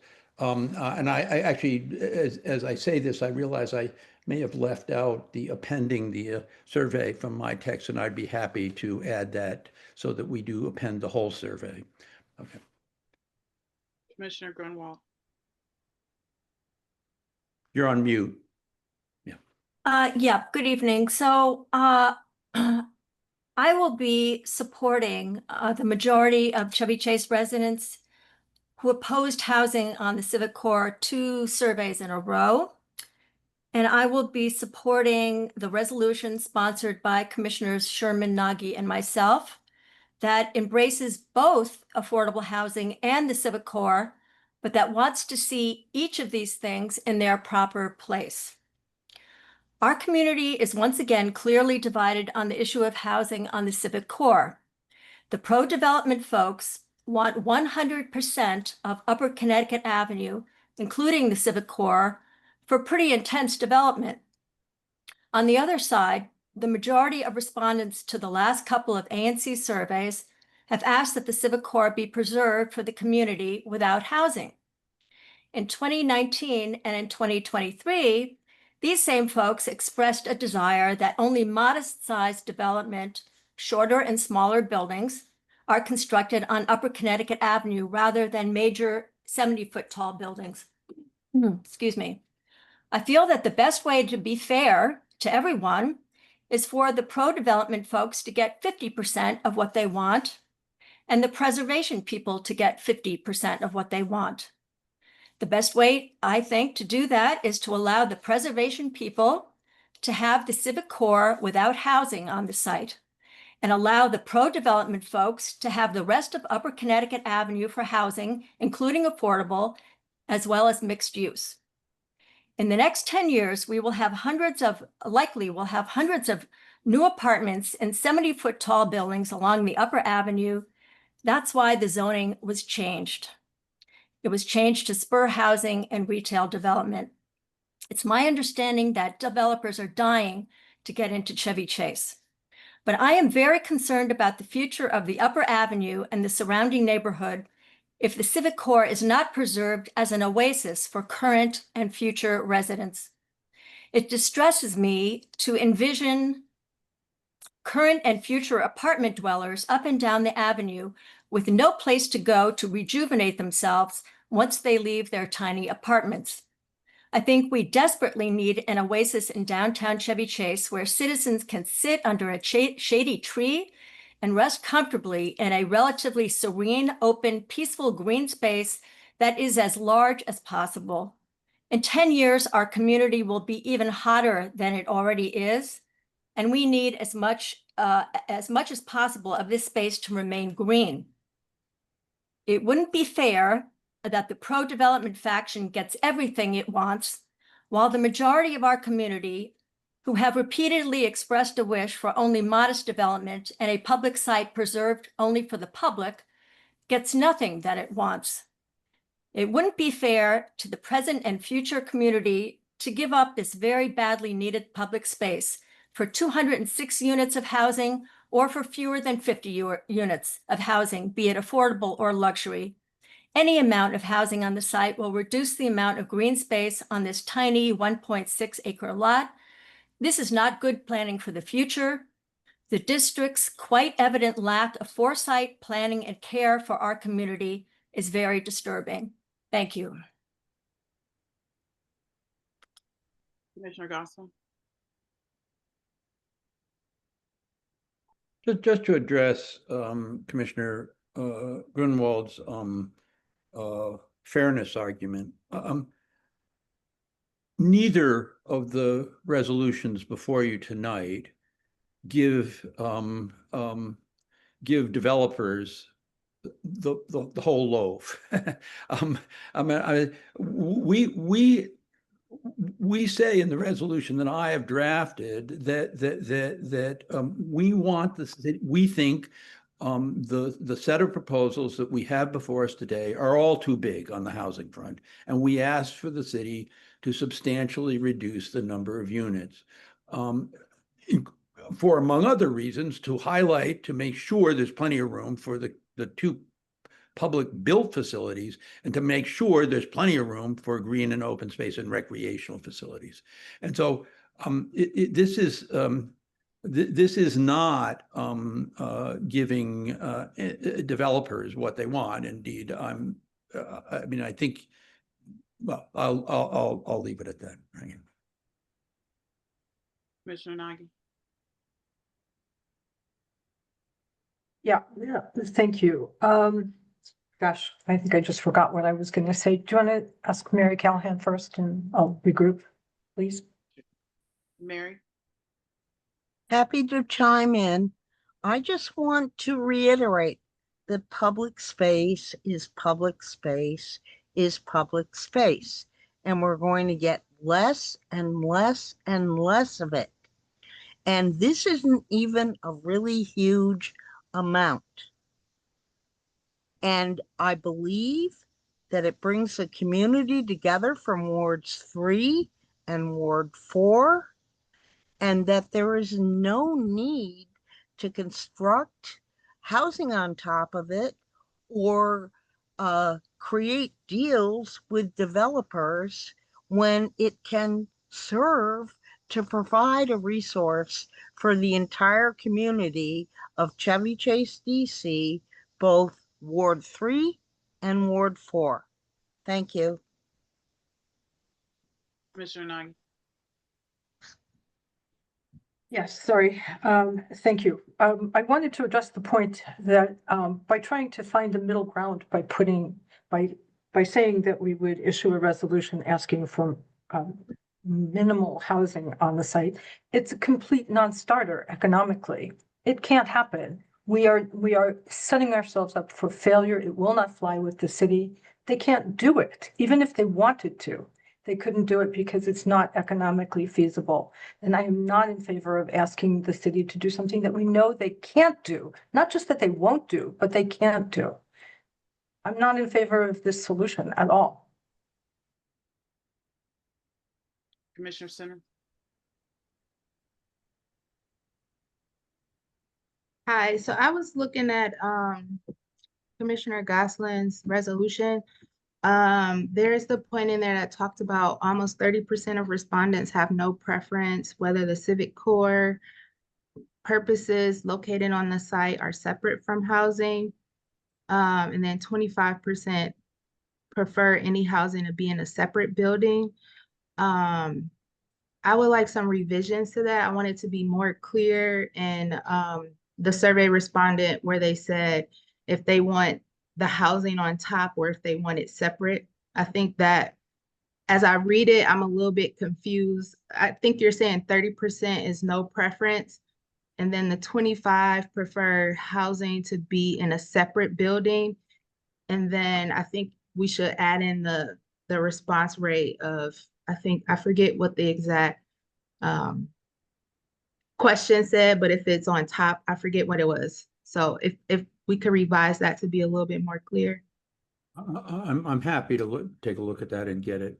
If there's any question about whether it's not accurate, it'll be accurate. No, I mean, I just not accurate, but I don't have the exact numbers in front of me, but I think if it was 30% no preference, 20% separate, 12% on top, if we kind of point that out. Okay, happy to do it. I just wanted to ask a comment of Commissioner Sherman on his resolution. So one of the things that folks are saying, I've heard quite a few comments about why we're going back to DMPED, basically why we conducted this survey.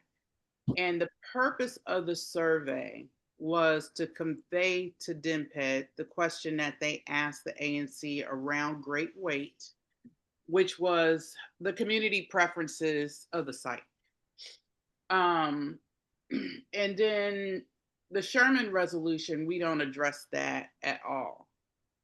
And I'm really trying to wrap my head around why the ANC would choose not to exercise its, authority of great weight, which is also statutory, in answering that question. Was that directed to me? Yeah. So DMPED asked the community and the ANC, the community, for preferences and concerns during the open comment period that ended on May 28th. It asked also for the ANC to give feedback, as you indicated, on the design proposals. In the category of concerns, the first concern would be, of course, if our community did not support the addition of housing at the Civic Core at all. And as we constructed the survey, even though we had asked a question comparable to this in 2023, we decided that a threshold question needed to be whether the community supported the addition of housing in the first place. So I think it is critical for the ANC to reflect what the community has said about this threshold question. And it is a threshold question that then leads anyone to take a step back and say, well, then what do we do with this information that once again, a majority of survey respondents have said they don't support housing at the Civic Core? We're left with that as a commission, charged as we are to reflect the views of our community to district decision makers. So that's how I would frame the response. So my question, though, is that the great weight we are given under this scenario is related to community preferences. I understand the threshold question, and we all agree to answer that. We all agree to accurately report that. But I think that one of the things maybe that the community is not aware of, and that we should be clear of as an ANC, what we have been asked in terms of great weight by DMPED is a response on community preferences regarding the site. And if we don't give that, my question to the ANC is, how do we justify that? I mean, I get what, the response on the threshold. I have no issue with reporting that. But I do have a lot of concern with not reporting back to DMPED under our great weight authority by providing what a lot of, what community members have said regarding preferences, because that's the question on great weight. We're not getting great weight on the threshold question. We're getting great weight on the question of preferences.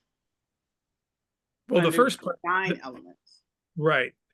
Well, I think it could be interpreted, of course, that if you've asked the community about its preferences and the majority of the community has said that it's not a matter of what color you would paint the house, it's that we don't want the house at all, that we would then convey that to the decision makers as a fundamental statement of preference, as well as concern.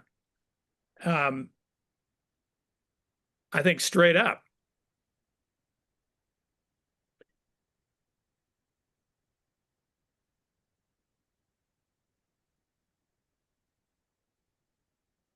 Well, Could I just, I mean, I actually agree with Bruce that the yes/no question is a threshold one, and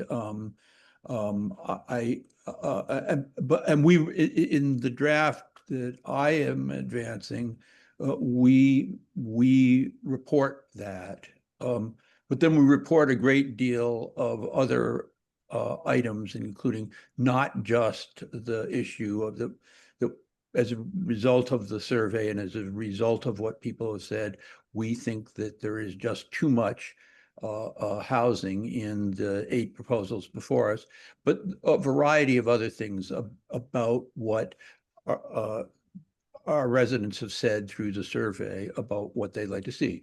Just as one example, you know, it is clear that people do not like the idea of rooftop recreational and open space. It is clear, although it's not quite as big a majority, that people think the proposals for senior-only housing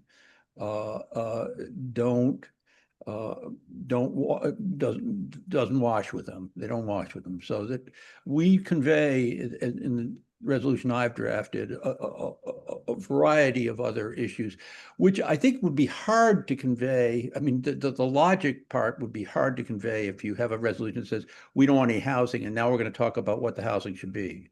But you know, it's to the commissioners, other commissioners' decision about whether or not to take my approach or Bruce's or do nothing. I would just say that I would be certainly prepared and might have already indicated this on my draft to append the survey results, which convey in full feedback from our neighbors, our constituents, including these copious comments. Yeah, well, yeah, I too. I mean, this was an oversight on my part in drafting. I absolutely will append the survey. Oh, whichever resolution goes.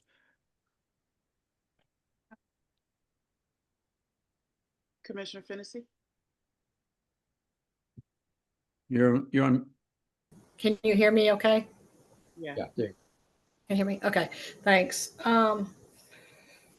So I've been following this for quite a while before this current iteration, when the ANC was looking at the comprehensive plan and whether to endorse it, and at that time decided to basically give up leverage and say, yes, we'll endorse the comprehensive plan and we'll work on a small area plan later. And I said to Chris Frumbaluti, who was one of the commissioners at the time, you know, that's really, you're not keeping any conditions. The city will do what it wants. And he said, no, we'll never go above 4 stories. They'll have to put an elevator. There was no mention of upzoning then. There was no mention of surplusing then. And I think what is driving a lot of the opposition to housing is twofold. I think one is it's a position that public property should be public, and that the surplus process is not accurate. That surplus process is supposed to be used for public property that is not needed for public purposes, and the council is supposed to certify it as such. And certify means to say it's cert, to say it's true. That's the Latin root of it. Well, if you say that it's true, that it's not used for public purposes, you're not being truthful. And I think that's a very slippery slope. We don't say that somebody is certified to drive when they can't actually drive because they need to get to work and they need to drive a car. We don't say that, we don't certify a house for, you know, certificate of occupancy when it's not sound because somebody needs a place to live. We don't certify that somebody has graduated from high school when they don't have the credits because they need a job. Like, they're using a process that is basically asking the council to perjure themselves. And I'm deeply, deeply uncomfortable with that. That's just my first thing. I am also deeply uncomfortable with the degree to which the Office of Planning has not done any planning. I met with, on Zoom, it was COVID, I met with Heba and Erkin of the Office of Planning on April 8th, 2021. And I asked them flat out, I said, what is your plan for parking? They said, we don't have one. What's your plan to increase parks or green space? They said, we don't have one. What is your plan for sewers? We don't have one. I asked them about the school utilization statistics for Lafayette. I said, do you know the school utilization number? At that time, they didn't know. Do you know the number for Deal? Do you know the number for Jackson Reed? They didn't. And some of those schools were over 120% utilized. And I told them at the time, I said, you know, planning without planning, I don't get how you're doing your job if you're not actually making any plans. And when I looked through this survey, as the commissioner from the Lafayette area, and also as a teacher who has worked in overcrowded schools where I've had to do crazy things. Like when schools get overcrowded, I worked at one school where I had to teach my class for 8 minutes in one room. And then a bell rang and we had to go to another room to finish the rest of the period because there wasn't a room without mold where I could teach for the entire period. There was no space. So I had to split my class after 8 minutes. I mean, the impacts are not frivolous. There were over 100 comments on the survey, most of which came from parent age people from 35 to 55, you know, kind of to me indicating that they had some factual knowledge, some lived experience with their kids. I've had that with my students. My daughter came home from school without walls, and in our dining room, which is about 160 square feet, she's like, oh, this is the size of my classroom at school. And we have 30 kids. We're sitting all over the place. And I'm like, that ed spec says you need 900 square feet. They're not getting it. And the school system, DCPS, has refused since April to provide us with any data on how they would right size the school. Right now, it's too big. 930 kids is too big for an elementary school. It's almost double the size that is appropriate and best practices for an elementary school.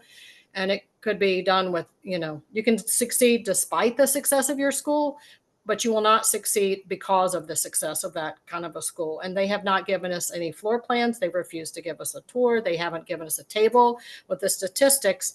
And to me, that indicates, along with an email from the principal that I recently got that says she would welcome additional students from affordable housing if that were added.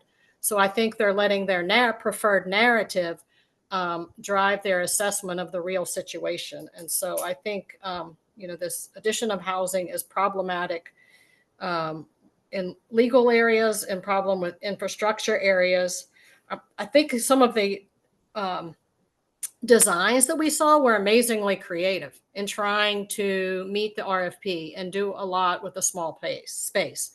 And I think we could harness a lot of those good uses, seeing a gym underground, seeing some parking underground, seeing, you know, co-located lobbies. There were some really good features that I think we should elevate and share with DGS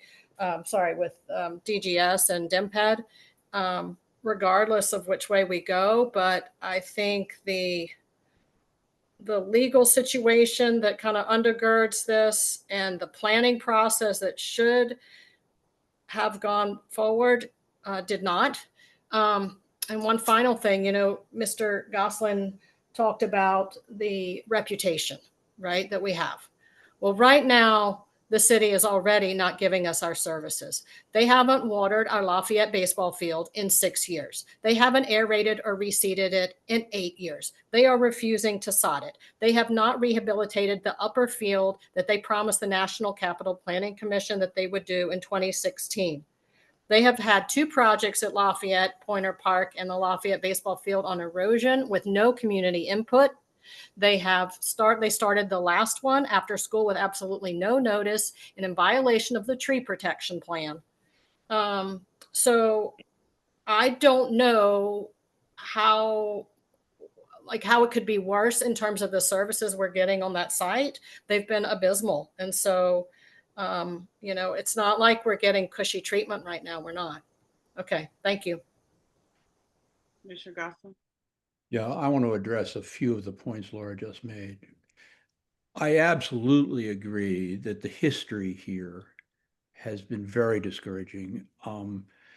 It's hard when you've been at it for as long as I have to tell people, I fought hard on the small area planning process, and it was just a utterly flawed process, and I believe has produced a kind of a kind of skepticism, a kind of bitterness that this commission and the three commissions I've served on, the commissions all the years Lisa and I have been on the commission, have been trying to cope with that legacy of bitterness. But I'd say that bitterness is not a good way to make your decisions. It's going to lead you wrong sooner or later. One of the things you've raised is that surplusing, by just a simple definition of the word, is illegal. Let's be clear. One of the things we say in the draft of the resolution that I've written is, look at the way these survey takers, these respondents have responded to your idea of surplusing. This is gaslighting, right? This isn't great. Now,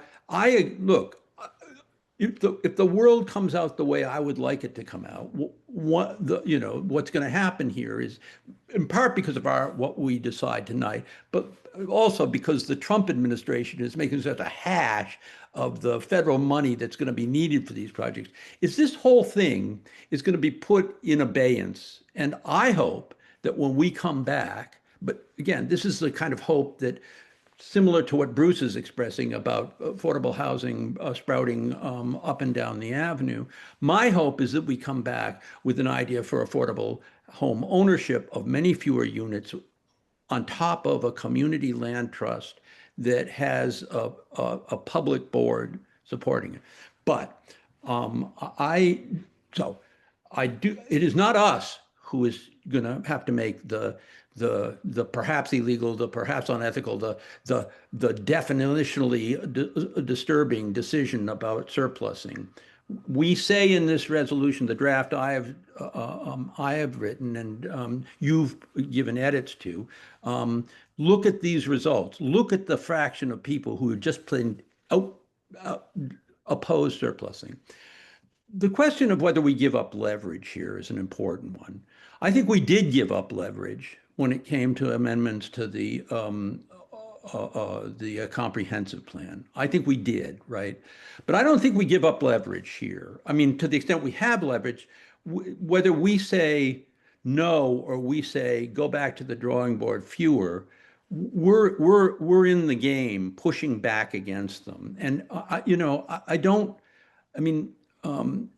will we be successful? Will they pay us no mind? That's going to happen one way or the other. So the real question, I think, here, that may happen one way or the other, right? I mean, I think the real question here is how, what are our,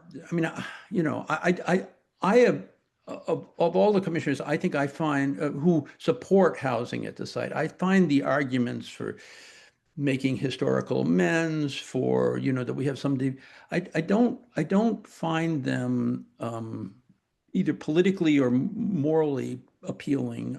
But I do think that we are a community that is affluent. We have the means to help some here, and the notion of saying we're going to help some, but maybe some other time, maybe some other place, seems to me to be a bad look. So I don't think we give up leverage. I don't think we in no way encourage this problem with surplusing. And I just say there are a million reasons to be doubtful about the city, but on that basis, we should all just become survivalists and hunker down. I just don't think we can make our decisions on that basis. Enough said. All right. Okay, I'm just going to go on. And community members, right now, the commissioners, this part of the agenda is for the commissioners to discuss, because we got to vote on a resolution.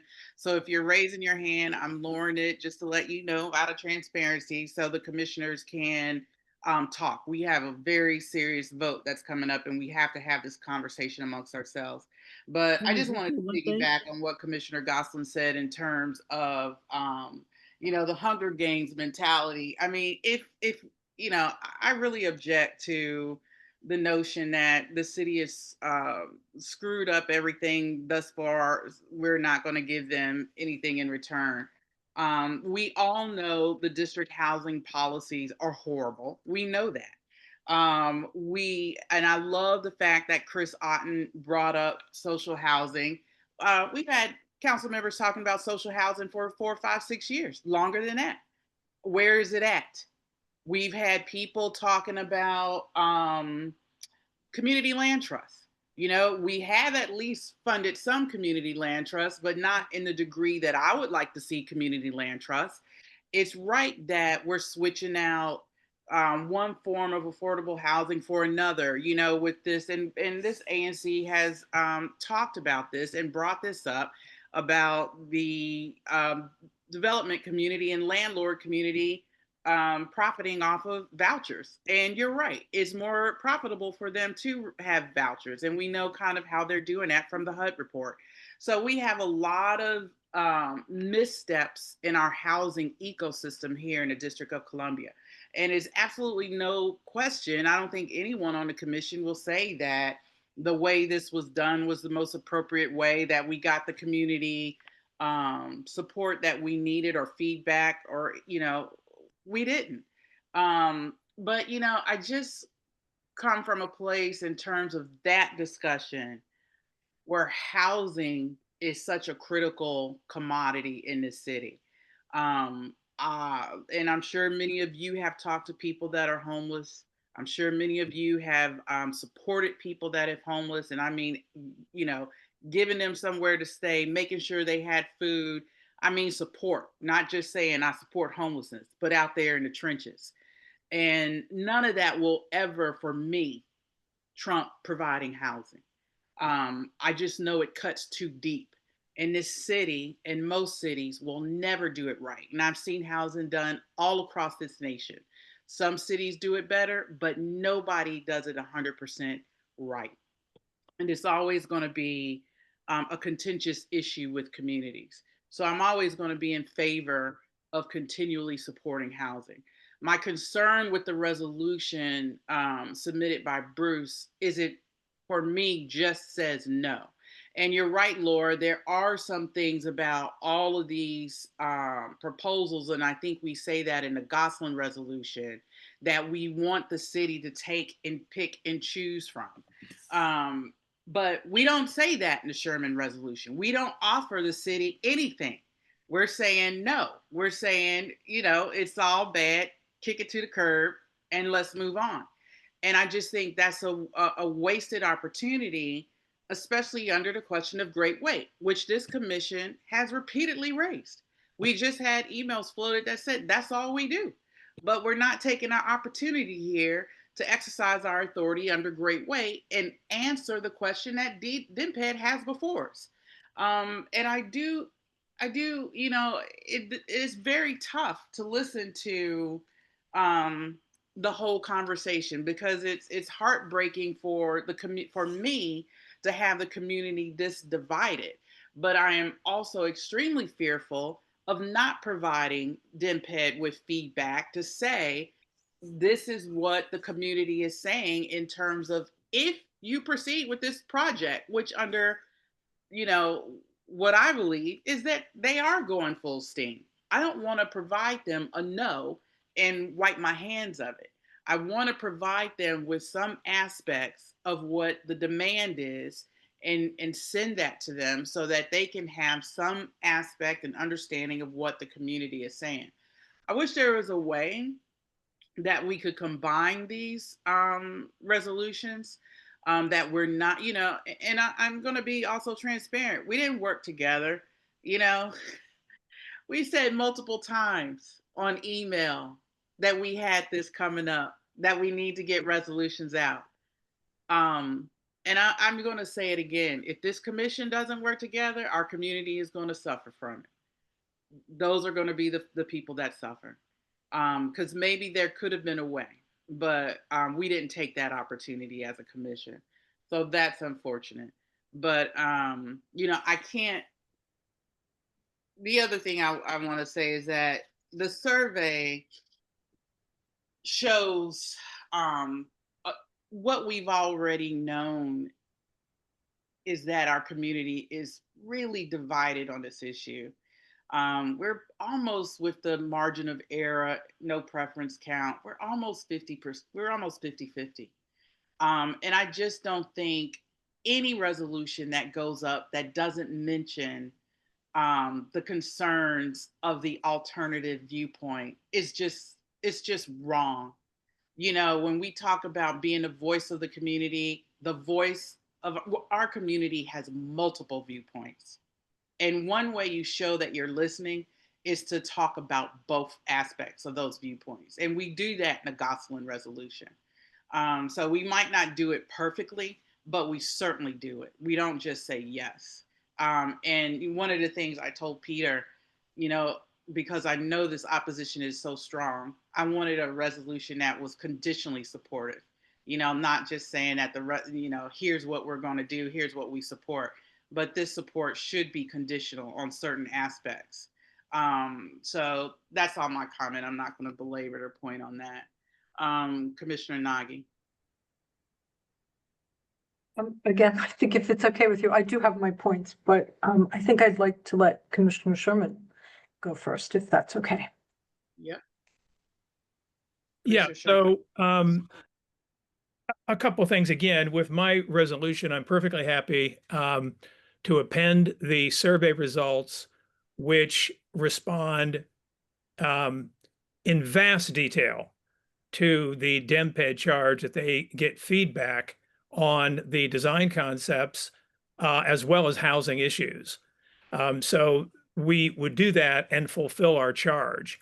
I just want to reset this conversation a little bit because when we go back in time to the prior survey in 2023 and the ANC's assessment of the results and the December 2023 resolution that effectively endorsed the district's proposed redevelopment of the Civic Core, we did that with language that sought to acknowledge that the district was proceeding with its plans regardless of the ANC's views, and it was better for us at the time to essentially accommodate DEMPED and work with them to try to bring about the best possible outcome we could. We tried that. And as I say in my resolution, and as we've talked about tonight, it failed. DEMPED came back and issued an RFP to maximize housing density, even though our community had said resoundingly that their priorities were the community center and the library. So if we now are going to make the assumption that by further accommodating DEMPED, beyond providing the survey results to respond to their request for feedback on the design concepts, I have to ask with what assurance we have that it's going to make any difference whatsoever over against clearly articulating a majority. Our community, we say, is divided, but divisions are matters of degree. Our community has been strongly opposed in 2023 to adding housing to the Civic Core, and here it's 51 to 44%. And in any normal understanding of percentage difference, these would be significant differences, meriting support of a commission such as ours that is the neighborhood voice. So my concern here is that we tried with DEMPED. Peter and I tried, as this commission knows, with the zoning commission endlessly to get amendments to building height and density and so forth and so on, lot coverage and so forth. It is time, I believe, for our commission unequivocally to assert what the majority of those in our community who have chosen to express their views have said, which is that they oppose housing at the Civic Core. But let me be very clear. There is no groundswell of opposition in Chevy Chase to housing, including affordable housing on Upper Connecticut Avenue or anywhere else in Chevy Chase. And as I've said in the resolution, we are going to see by design OP extended building heights to 70 feet precisely to spur commercial development. We're going to see that development, I am sure, on Upper Connecticut Avenue. It's coming. And the other housing we've already talked about that's already in progress at the Huntington, the Louisa at Western, and so forth, add up to the fact that we are going to see housing. It's coming. We're embracing that as a community. It's only a question of what it is we wish to do at the one piece of property that we can, as a community, say we share in owning, which is the Civic core. That's all we're talking about. And on that issue, again, the community who's chosen to express their views has been very clear. And I feel as our responsibility as a commissioner, you know, I have pledged since I was elected to honor the views of my neighbors, to vote their views, not my own. And in my single member district, once again, a majority opposed housing and a majority of residents of ANC 34G have opposed it again. And I think it's time for us to take a stand with DemPet on that basis while providing all the results of the survey. Commissioner Gosselin? Yeah, let me address a few of these points. As I said in trying to address some of Laura's concerns, there's plenty of reason to be angry with the city about various ways they've conducted themselves. But that, whether we are disregarded or not, is going to happen whether your resolution passed, may happen whether your resolution is passed versus mine. I don't understand the logic that says that we will have any more effect with the city if we pass a just plain no resolution such as you have written than if we pass, we approve the resolution as I've drafted it. Again, I'm concerned about this vision that Commissioner Sherman paints of affordable housing is coming. We have the example of the listener home, the 93 units.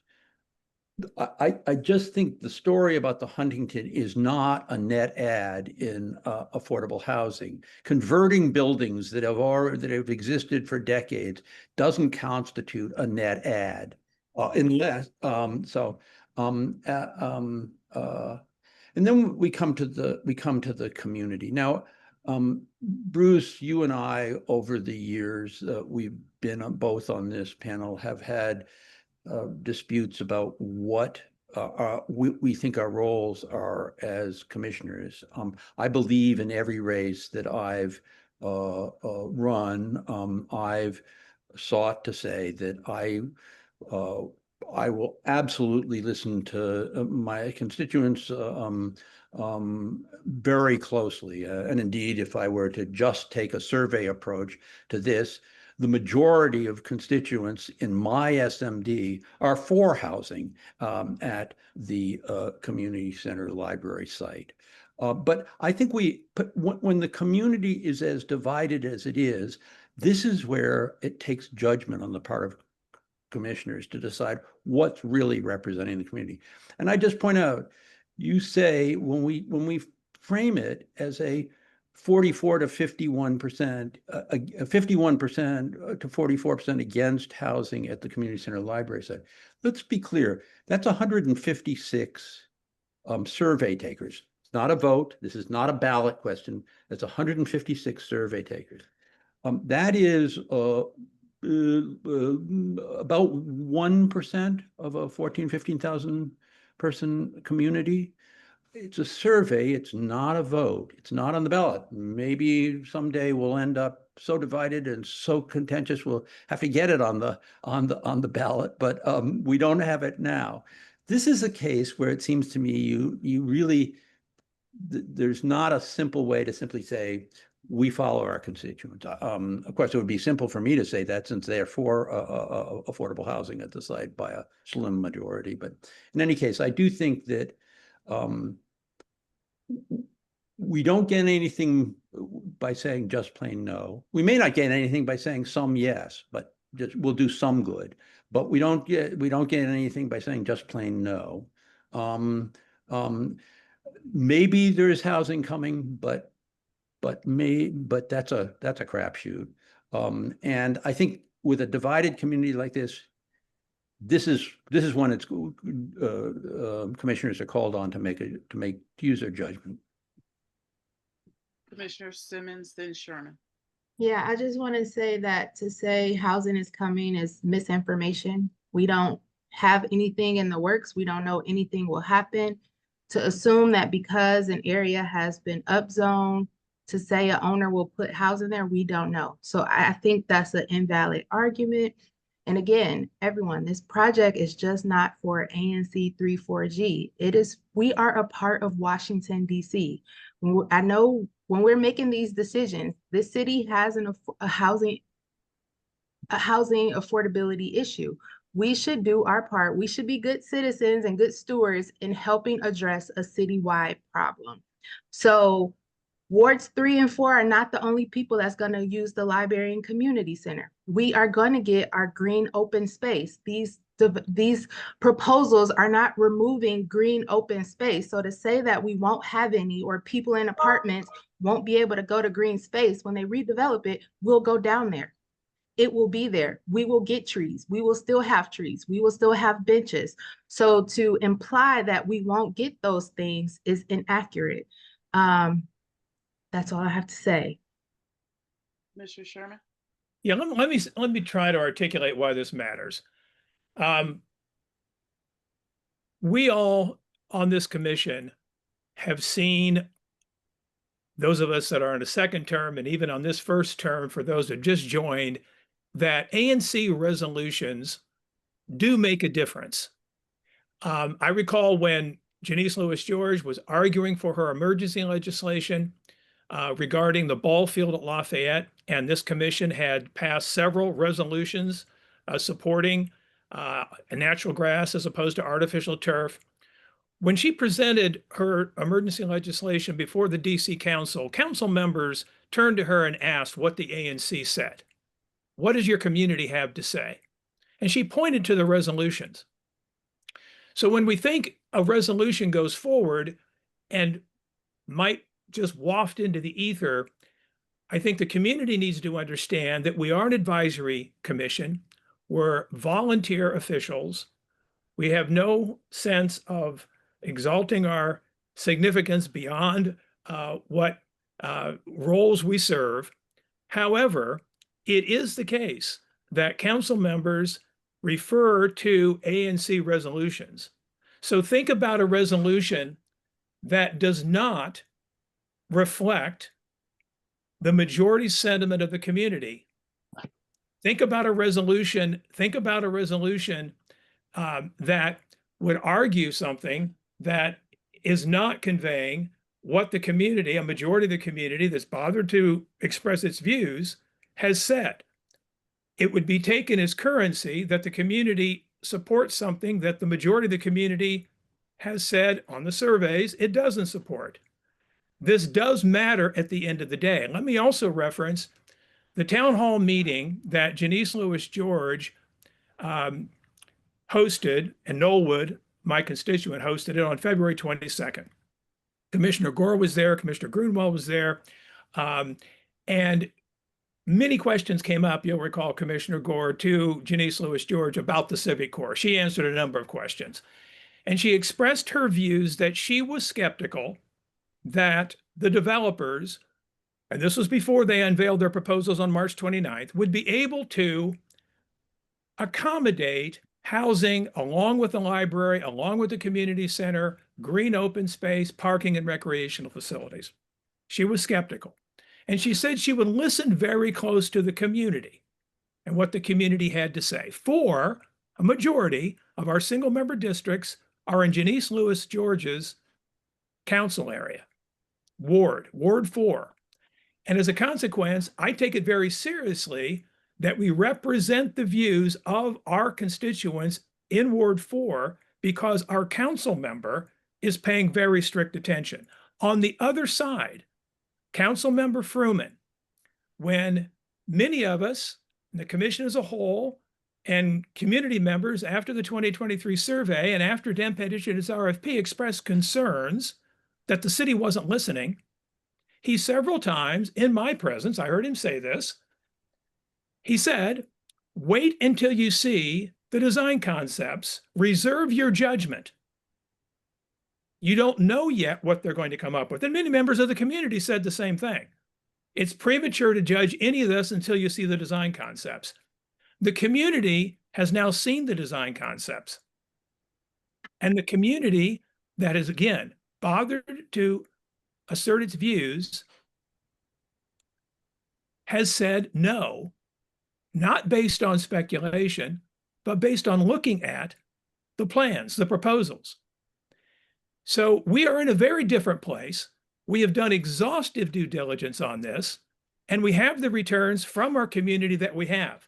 And we have to be very mindful of what we say and how that will be used henceforth by the council, by the city, in making its representations to the council for the legislation that's needed in order for this project ultimately to go forward. Could I just We address go a to couple? Commissioner Simmons first, then you, Commissioner Goslin. I'm sorry, that was from earlier. Commissioner Goslin. Yeah. This suggestion that, I mean, in some sense, I feel like Bruce's comments are sort of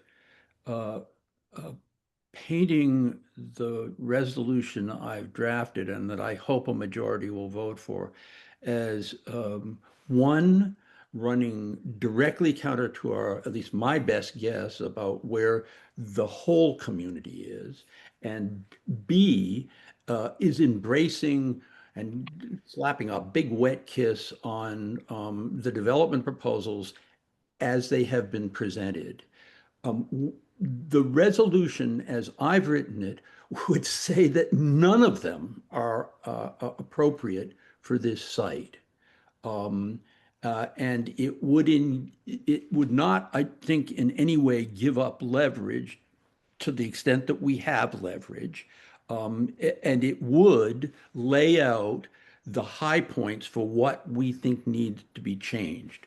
The notion that either we're under some moral imperative because of this 156 votes to not use our judgment, I disagree with. And at Bruce, and we don't need to redebate, political philosophy. I've told constituents all along that I believe that I need to listen to people very closely and then use my judgment. But this resolution is not an embrace of the proposals. I mean, indeed, it would require the city to go right back and really come up with a fundamentally different approach. Thank you. Commissioner Nagy, then Simmons. Thank you. I wanted to say again that I think that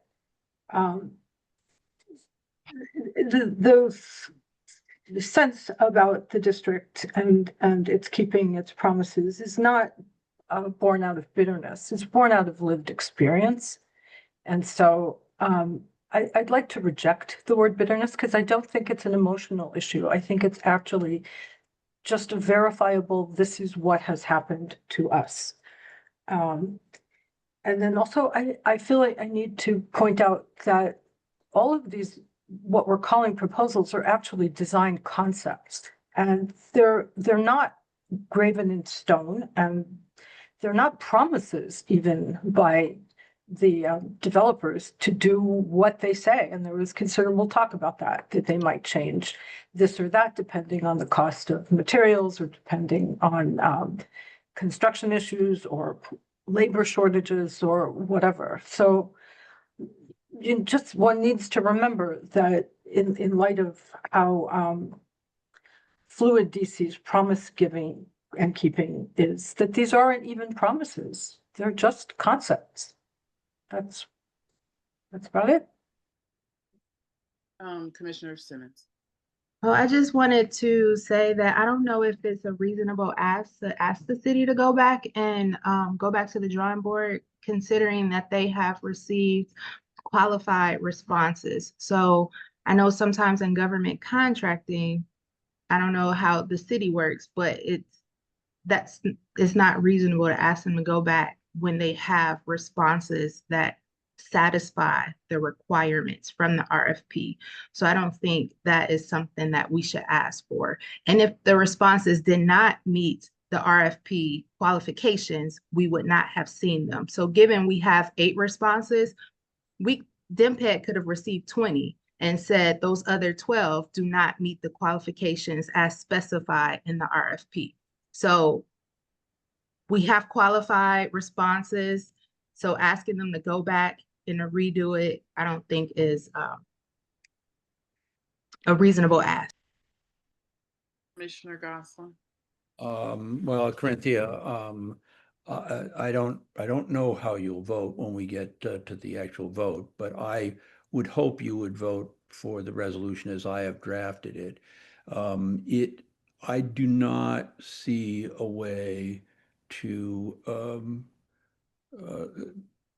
handle this issue without being fairly stiff on what we're saying to the city about its proposal. And if we are, I do not think that, just as I do not think that I believe that I need to have the right as a commissioner to use my judgment, particularly in situations where surveys show the community so divided. I do not feel like I am bracketed by the 12 proposals and that's it. If that's it, then, you know, I might even go with Bruce, you know, I mean, so I think that, I hope that you'll vote for the Gosselin draft and I think that we need to say something fairly tough to the city, even if it goes outside the bounds of the 12 proposals.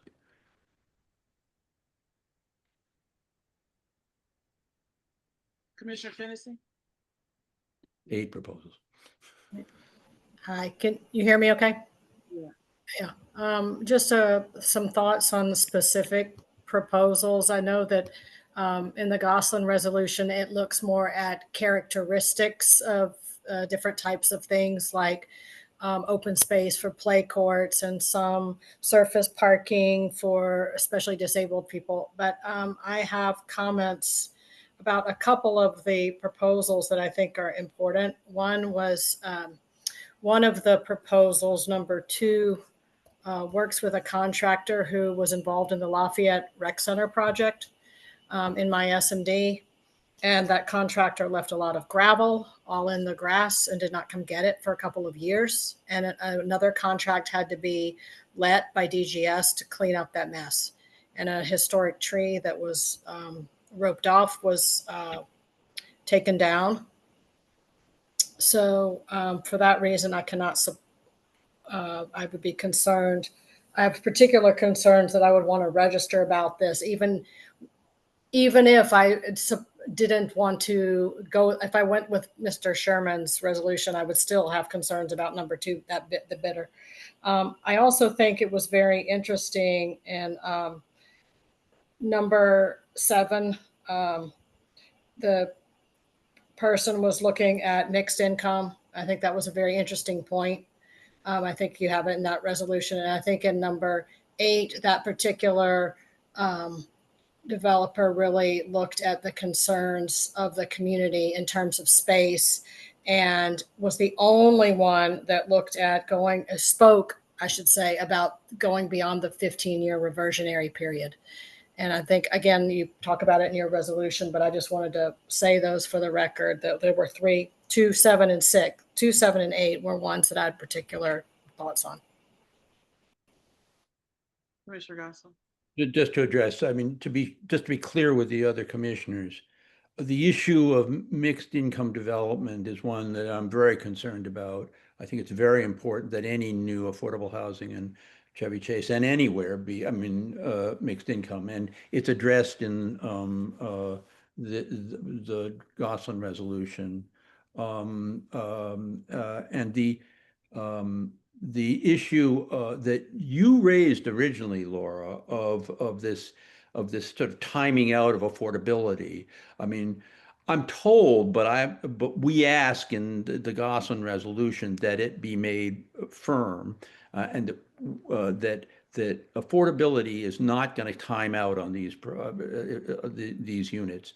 We ask that. I'm told that it's in the draft material for a disposition statement, but I don't, how do I know, this would be something the council would take up. But in this resolution, we address the issue of saying this has to be permanently affordable. And as for your comment about I mean, there are bad contractors, and the city may have a knack for hiring some of them, but again, I don't think that is a basis for making a decision here about between these two resolutions, for what it's worth. Commissioner Sherman. Yeah, I just wanted to come back quickly to this issue, and I respect Commissioner Gosselin's views on exercising his own judgment. I just want to make it very clear that I respect judgment, and I respect the judgment of my constituents.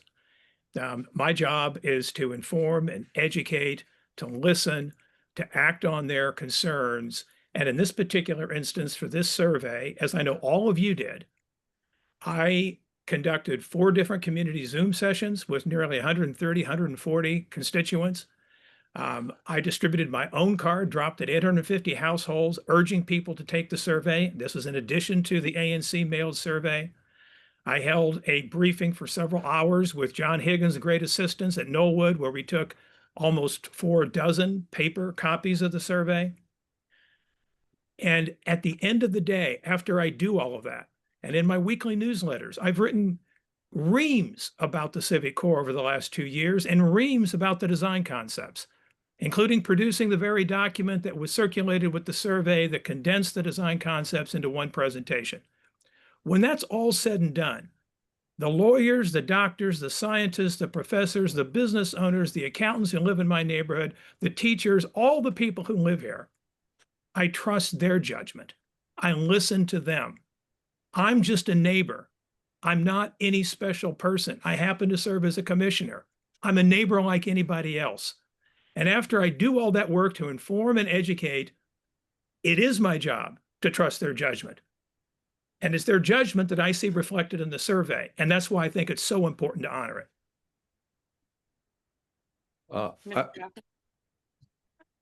I just say I have great respect for Commissioner Sherman's energy and the multiple meetings he has conducted on this issue. And I too have conducted a series of meetings with people in the multi-unit buildings, the apartment buildings, the condo buildings, at people's households, happy hour at the Chevy Chase Lounge. And I hear the concerns, as Bruce has too.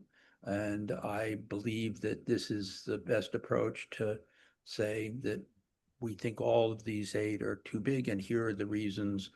Here are the things that we think ought to be considered as they're modified. Thank you.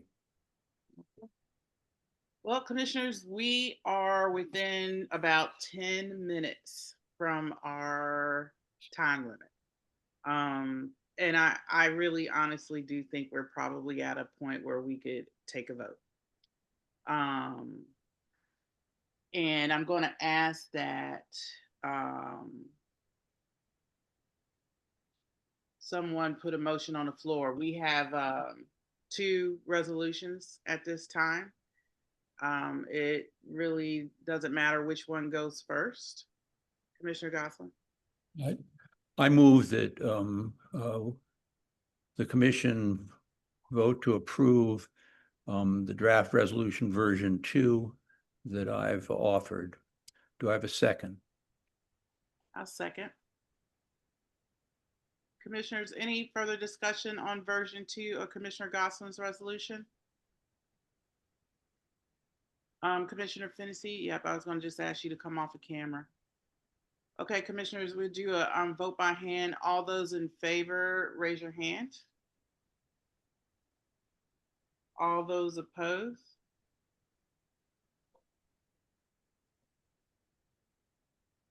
All those abstain?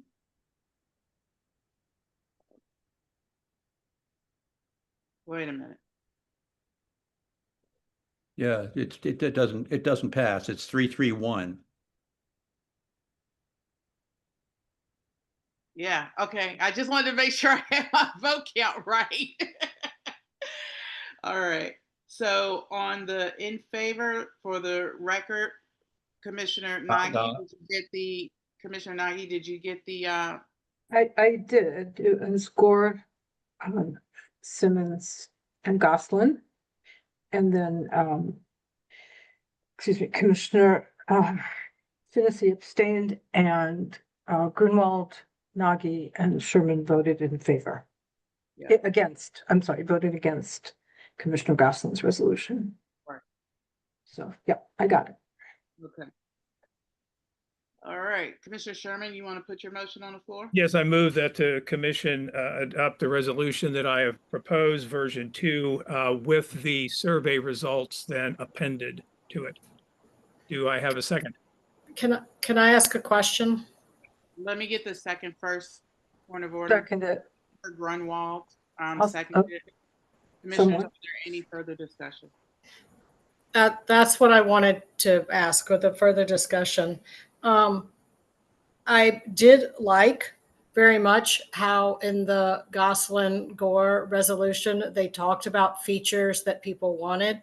And I would want to see not just the survey results appended, because I think it takes a lot of time and energy to digest those results and parse them. And I think the features of the common space and the library and the civic, the community center and green space should be extracted and attached along with the survey results. I don't think just simply attaching the survey results will be sufficient. Okay. Right. And in my comment, and Bruce, you know how I feel about your resolution. I mean, I know you are standing up for your community and doing what you feel is right. I just don't feel it's the right way to go about it. But Commissioner Fennessy's point is a major detraction point for me, because that resolution just says no.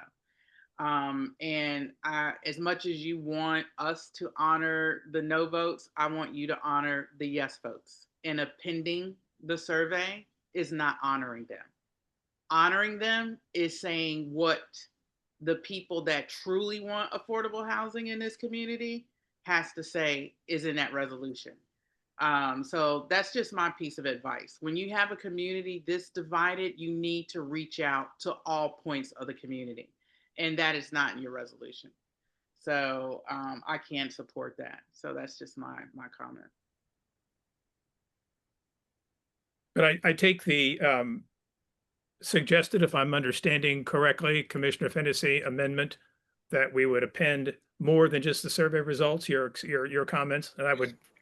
Oh, absolutely. I mean, I would actually look at Peter and Lisa's resolution where they talk, for example, about, how much surface parking they wanted. They wanted some surface parking for handicapped, or how the green space, how it should be welcoming and in the middle and very accessible. There were some specific features that I think you see kind of wanted over and over, even by people who don't want housing, like they wanted a gym. Those features need to be extracted, the things that were popular about the public space. Right. So not about housing, but about the public space. I understand. So in the resolution as written that you've seen of mine, it is calling on DEMPED to prioritize the modernization of building new library and community center facilities. So what you're describing in terms of features that would be important in that, I think are appropriate and add value. Yeah, because I think we need to make their job easy. Otherwise, they may not pay attention. I mean, I spent a lot of time looking at the people who wanted, for example, who were concerned about school crowding, right? And that took a couple of hours. Gosselin and Gore spent a lot of time parsing out different results. I think DEMPED may gloss over them if we don't tell them what we want for public space. And I think all people had thoughts about public space, regardless of where they were on housing, and that needs to be included. Okay, I would be pleased to work with you to see to it that that is in there. And let me just say it, that's the beauty of the commission discussing these proposals and proposed resolutions in advance. Because, I mean, with all due respect, Bruce, you're working with Laura on that, and me and Peter took the time to draft that. And if it's something that you would offer to Laura at this point, I would have hoped you would have offered that to me and Peter at this point. Because I said, as I said in the beginning, my support and what I wanted to say was very, very conditional. Very conditional. Right. And you might have swung me. Right. But Well, there was no attempt. I appreciate that. We were all working on very tight timelines here, including Commissioner Gosselin's resolution yesterday. But you know what? You're right. But it is honestly part of the culture of this commission. It's part of our culture. And I've been stressing that we move beyond that, because we could have had something. And because, you know, like a split vote, we want our statement to be as powerful as possible. And split votes just don't do that. Commissioner Gosselin? Yeah, I started this discussion by saying we had three options tonight: endorsing some housing at the site, calling for no housing, or doing nothing. And I'm going to make a pitch to Commissioner Finizzi that she abstain from the Sherman resolution too. I think we would be better off saying nothing than saying no. I leave it at that.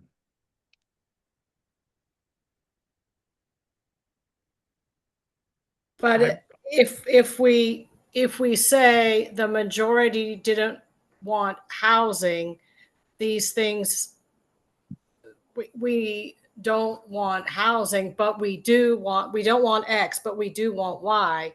That isn't saying no. That's saying no to part of it, but yes to the other part. And I think that's not an entire no. I think as it stands now, yes, that is an entire no, because we haven't told DEMPED what we wanted, what people saw as positive. And there were some very good elements in those designs for the public spaces. Right. Commissioner Grunwald, then Simmons. Yeah, I just think it's offensive for another commissioner to suggest how another commissioner should vote. That's what I'd like to say. Thank you. Well, Carol, I agree with you on that. It's happened so many times, though. You're absolutely right. Commissioner. So I'd like to call for the vote then. I think we're there. I didn't get an opportunity to speak. I'm sorry. I just wanted to point out that I can't support this resolution because it calls for no housing. The two single member districts that's closely related in this ANC to the Civic Core site supports housing. And I think it's a little bit unfair to discount Peter's and I single member district views on housing here. All the Ward 4 single member districts are not close to this Civic Core site. We have people who are closer to the Civic Core site than Bruce's single member district, than Lisa's, than Carol's, and they're not considered. I think it's a little bit unfair to submit responses to DEMPED, who is serving our entire city, and we've excluded other comments from residents who are closer to the single member district than single member district 2 and 1 and 3. So to say no to housing, when especially Peter's, his was significantly higher than mine. He has more businesses who would greatly benefit from more housing, like Little Beast and the Parthenon. We have the Thai place, Songbirds High, I'm sorry. So I just think it's a little bit of misleading to represent people who are not directly related, who cannot walk down the street to this site and enjoy the green space. Bruce people are more closer to Rock Creek, you know, so I just think I just think it's unfair. We talk about people's voice. What about the two voices that's closest to this Civic Core site? So to say no housing because Bruce and Lisa or Carol people don't want housing, y'all not even near it. Y'all are trying to control something you are not near, and your single member districts did not support. To discount Peters and mine and our support for that, it's a little bit upsetting. But that's all. I can't support this with the no housing. Bruce has called for the vote, so we are going to vote. Commissioners, all those in favor, raise your hand. All those opposed? Abstentions? Commissioner Nagy, did you get that? I did. So Sherman, Nagy, Grunwald, and Finney are for. Gosselin, Simmons are against, and you abstained. Okay. Commissioners, thank you so much. Community members, thank you as well. Lisa, we can't wrap up. I have the quarterly review. I will be submitting a minority opinion. If any other commissioner that did not vote in favor wants to submit a minority opinion, please make sure you have that to all commissioners, but particularly myself and Commissioner Nagy, so we can combine it with the resolution before it goes out on the 10th. Any other questions? Commissioner Finney. So as far as getting the data and the findings on the survey, is it problematic to use some of the statements made in the Gosselin resolution in terms of the findings that you analyzed? Do you want me to, can I piggyback on that to augment Commissioner Sherman's resolution? Okay. Oh, yeah, it's Commissioner Sherman accepted. I mean, it's up to Commissioner Sherman. Let's talk tomorrow about which ones those are. I'm happy to take all those on board with you, Laura, and look at it. Okay, I'll send you a text. I'm in a college orientation most of the day. Okay. But I'll be after in the evening. Okay, great. Thanks. All right. Thank you, everybody. Thank you. Appreciate everybody coming out. This is well attended. Thank you. Lisa.